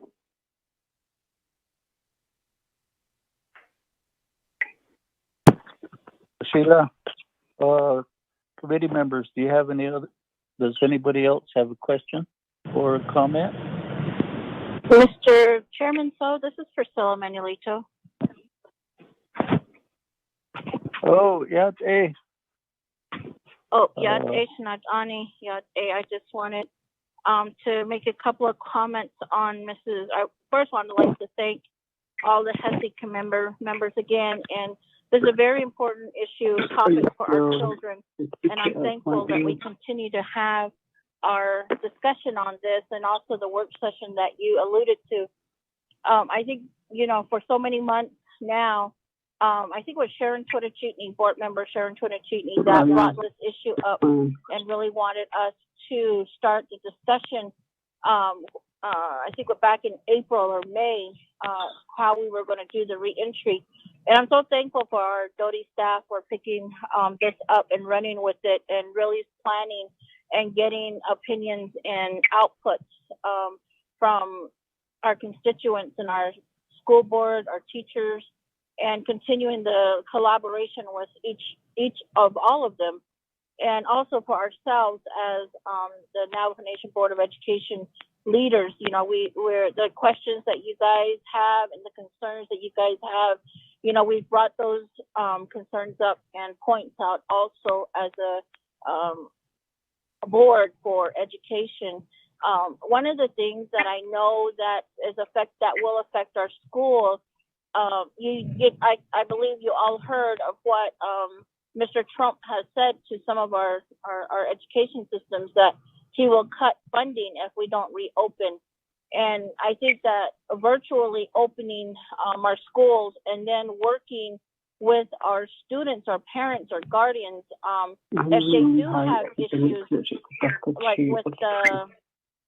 with the virtual learning, and helping them individually try to maintain some kind of either downloading programs as we mentioned before, but assisting in that way would be beneficial to our children too. And then I also wanted to bring up, we ended the year last year early, and then now if we continue to postpone these dates, our children's education, as you know, a lot of them are already behind. Even if we're on a regular schedule, in the previous years, we have students that are having educational levels that are below, and we need to continue to have some kind of educational system in place to continue that learning knowledge for our children. During the summer, I read somewhere in the CDC that even during the summertime, a regular summer break, our children lose some of that educational process, especially in math. Math is the one that I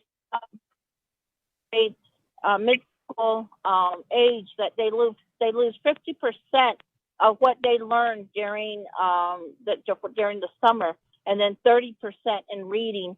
And we just don't want to continue to also remember that part of this delay. I think going the virtual delays, and not delaying virtual, but I understand the in-classroom delays. But if we can continue to have that educational system to where we're helping our children gain knowledge, and a lot of our children, like Ms. Ghani said, my granddaughter, she's only 3 years old, but she knows how to work a phone, my cell phone, and go to her games on YouTube or something. She's very well versed in technology.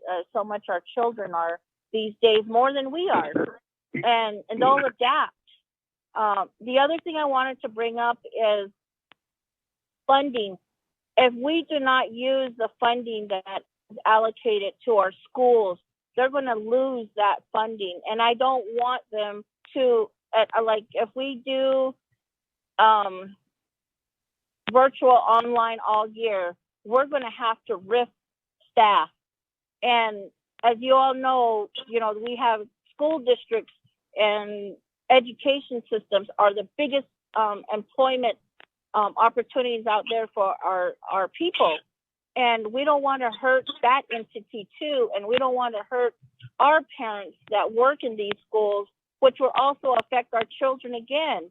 So always have that kind of in mind that, if we, because there won't be no need for cooks or drivers if we're virtual. And those will probably be the first that is going to get hurt by changes that we make. And I know safety is a huge thing, and that's why we're continuing to have this discussion. But I think with what was presented by Head Start, with all the safety precautions that we're taking, and then also with Ms. Donnie's report, I'm just so thankful that people are having this discussion and people are implementing these things to help our children and precautions in case something happens. So I just wanted to mention those chairs. So, and I just appreciate HESI to continuing to have encouraging us to have work sessions and just having this discussion.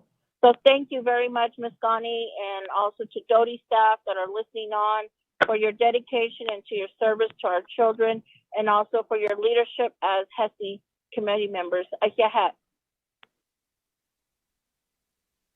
Thank you, President Manuelito Otto. We appreciate your attention to the aspects of keeping Navajo Nation Board of Education in close proximity to what the HES committee is continues to do. Committee members, do you have any comments or questions for either Ms. Ghani or Ms. Manuelito? Okay, if not, then Ms. Ghani, I don't know how many pages of your presentation that made up, but it was comprehensive. I appreciate the way you presented it, and I really look forward to the NABI work session, where they will finally get to hear a good portion of how you present the items to the legislative bodies. Thank you. If there are no other comments, then the chair is calling for the question. Mr. Mose. Aye, sir. Thank you.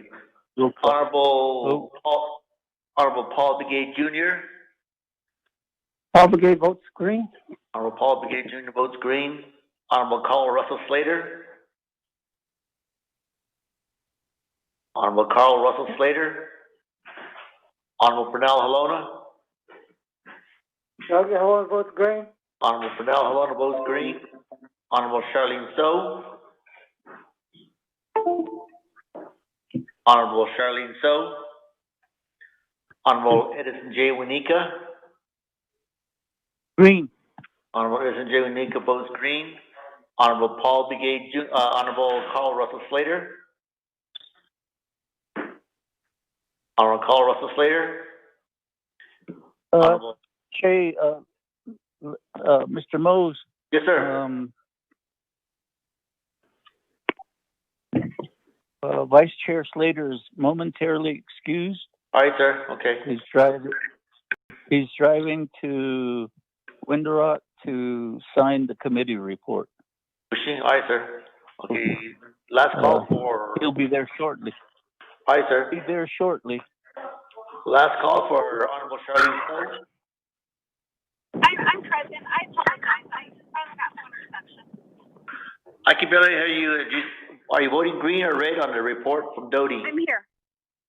I accept. Okay. Honorable Charlene So votes green. Chair, we have a vote of 4-0 opposed. Okay, thank you. So let the record show a vote of 4 in favor, 0 opposed. Chair not voting and accepting the report. Again, Ms. Ghani, good job. Thank you. That will bring us to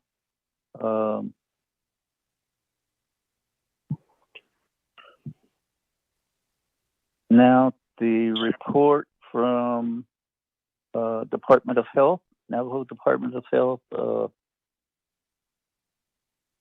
Dr. Jill Jim.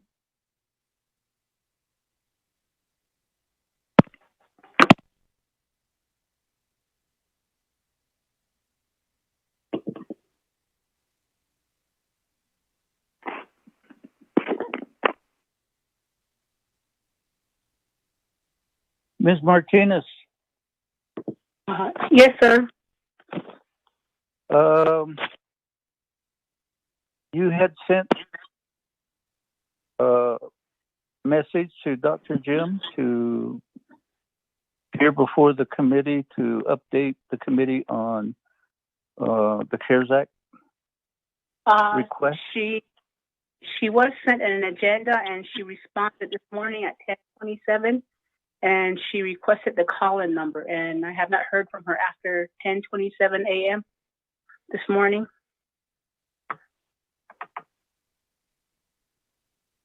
And I did send her another agenda, Mr. Chair. Okay, thank you.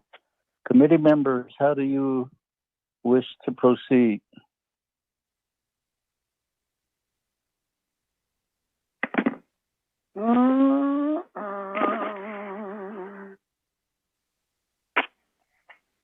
I guess we don't have anything else, and she's the last one on the list, I believe. Yes.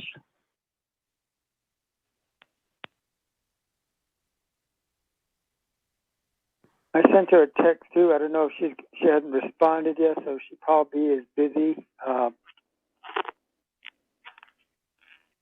I guess we can move her to the next meeting.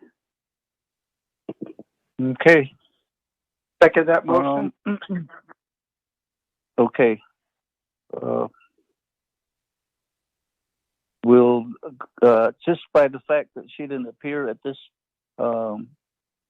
time, we'll just move the report to the next regular meeting, and so we don't need a motion.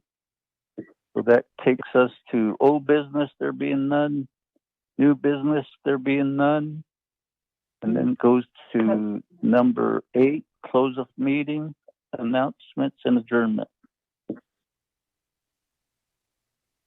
I don't. Ms. Martinez, do you have any announcements? Not right now. I just need someone to sign it. But Carl's coming in, you said, right? To sign Yes, the committee report? yes, he is. Okay. Okay, Yes. that was my concern. Members, any announcements? Yes, Honorable Halona. There, just okay. So is it okay? So we have navigate tomorrow and the next day? It's Navajo Nation Council special session, Okay. and it's the only thing that's on the agenda is 0144-20. But I read in all the emails that are flying back and forth that NHA, we need to hear their report, so that might be 2. Just and Speaker has made it, schedule it to where the special session would be 2 days, just in case we don't finish tomorrow.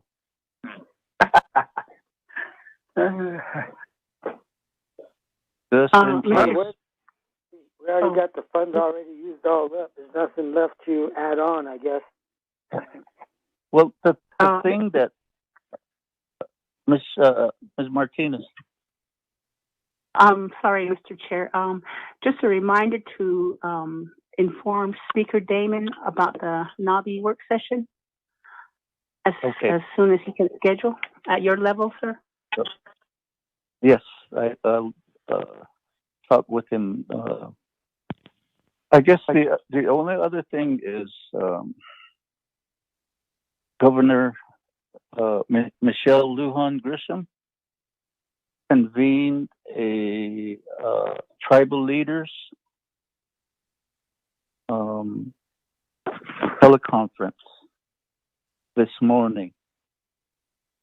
It was partially facilitated by the Indian Affairs Department, New Mexico Public Education Department, and the issue was Impact Aid.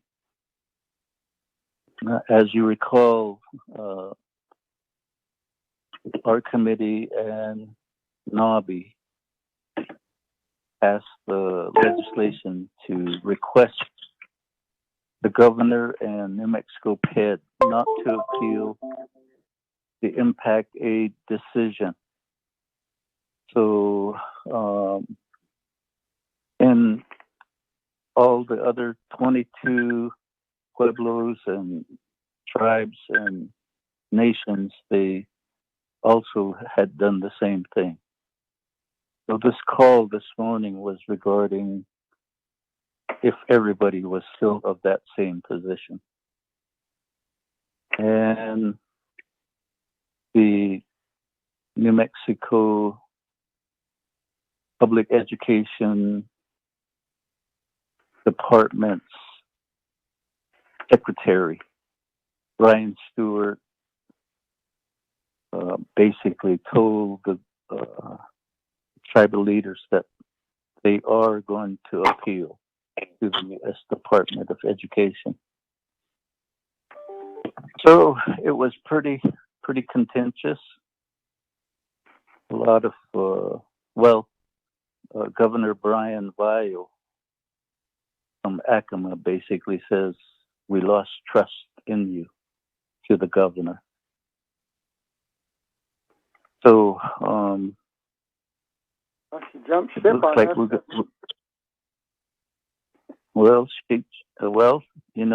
They're the ones that said they were going to appeal it, and everybody said no, and we all talked about Yazi Martinez as well as this particular item.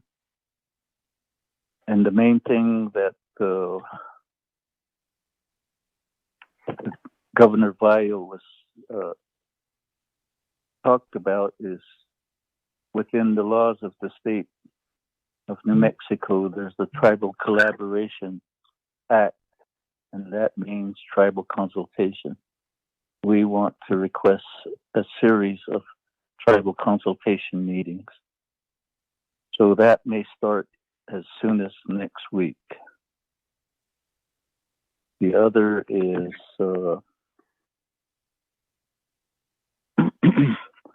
and Speaker was on the call. He had to leave the call. And President Nez was on the call.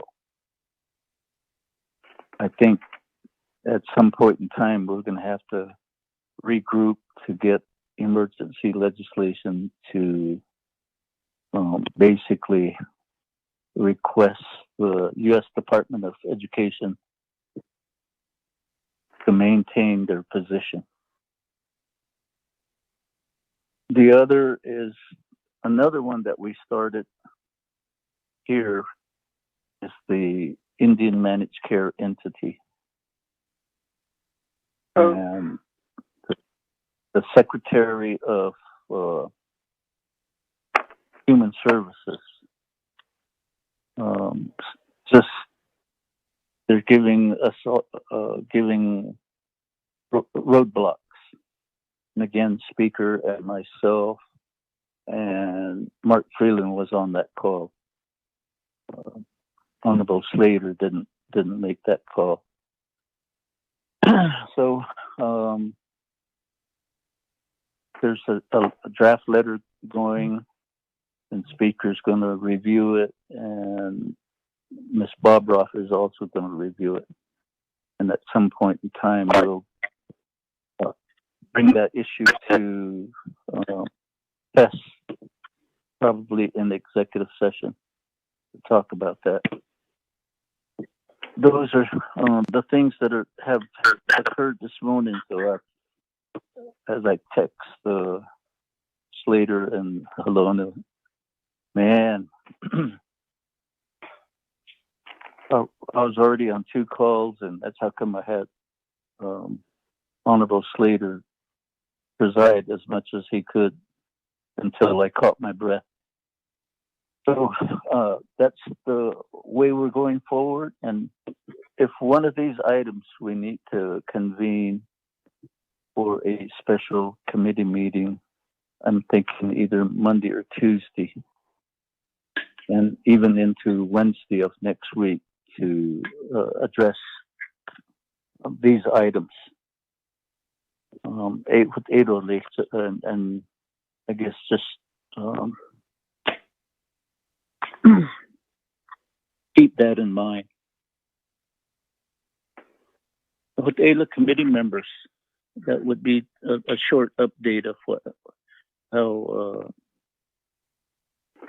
things have developed since this morning. If there's nobody else making announcements, then the chair is open for motion to adjourn.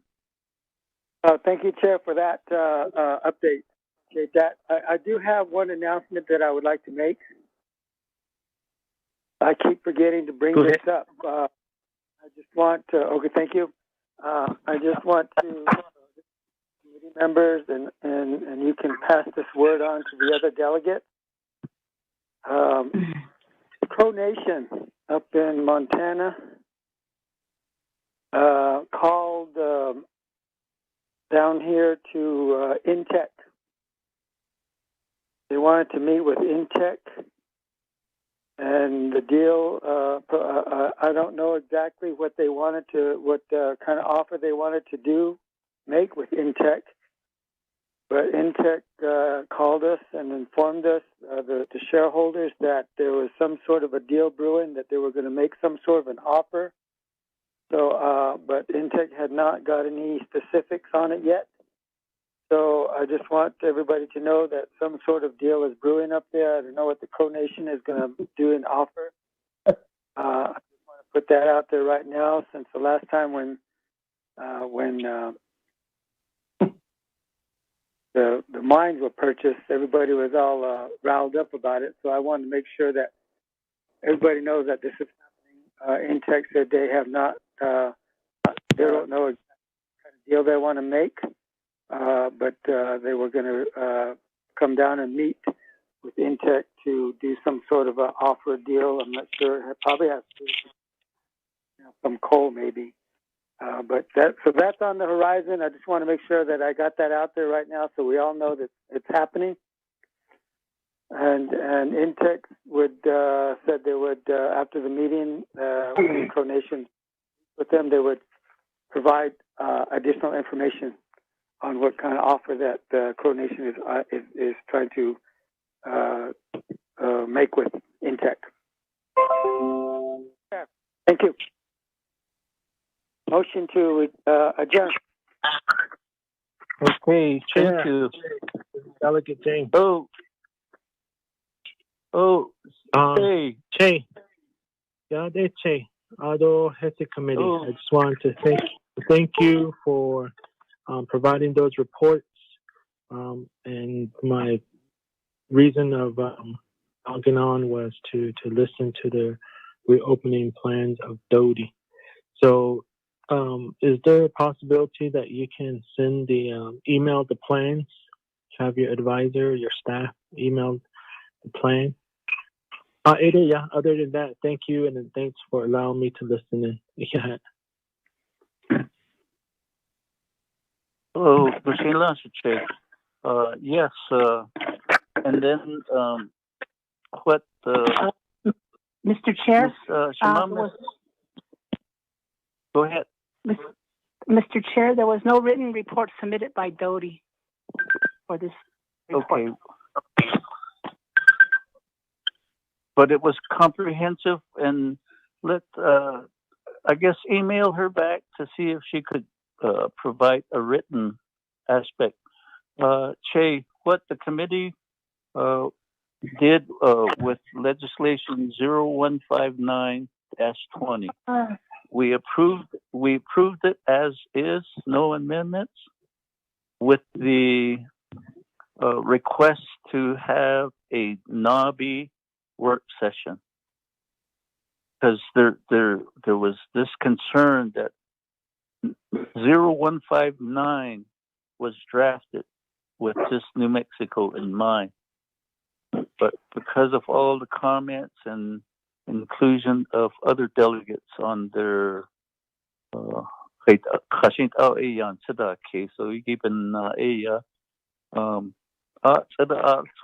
just like what Ms. Ghani reported on Arizona, the New Mexico, the Utah, BIE, tribal control, contract school, private schools, parochial schools that have Navajo students.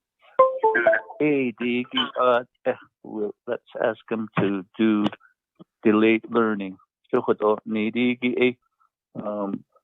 The request is going to go to speaker to hold a NABI work session on that school reopening and delay plans. But thank you for listening in, and Ms. Ghani is pretty thorough in her presentation. This is, I think, the second or third time we've heard from her, and she's been very thorough in how she presents her reports.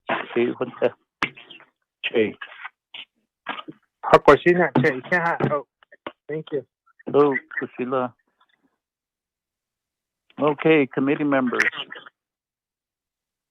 Motion to adjourn.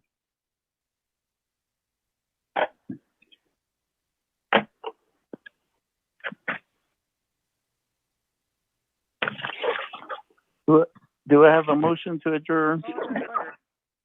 Halona. And then who is second? Sir. Recognize Halona is making the motion to adjourn. Do I have a second? Thank you, Monica. Oh, Tilla, thank you.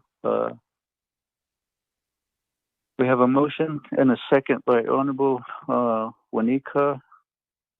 All in favor. Mr. Mose, roll call vote, please. Aye, sir. Honorable Paul Begay Jr. Honorable Paul Begay Jr. Honorable Pernell Halona. Green. Honorable Pernell Halona votes green. Honorable Charlene So. Honorable Charlene So. Honorable Edison J. Winika. Green. Honorable Edison J. Winika votes green. Honorable Paul Begay Jr. Green. Honorable Paul Begay Jr. votes green. Honorable Charlene So. Honorable Charlene So. Chair, you have a vote of 3 in favor, 0 opposed. Okay, thank you.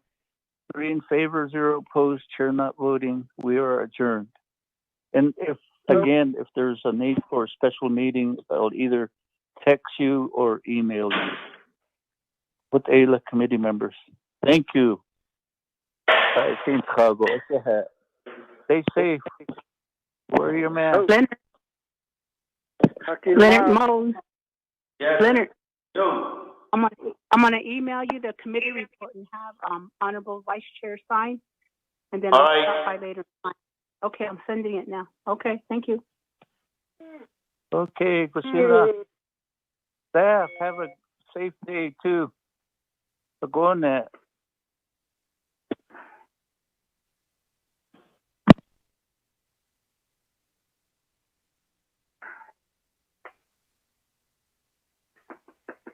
You just want some food. That's all you want. You too. Hey, quit scratching my leg.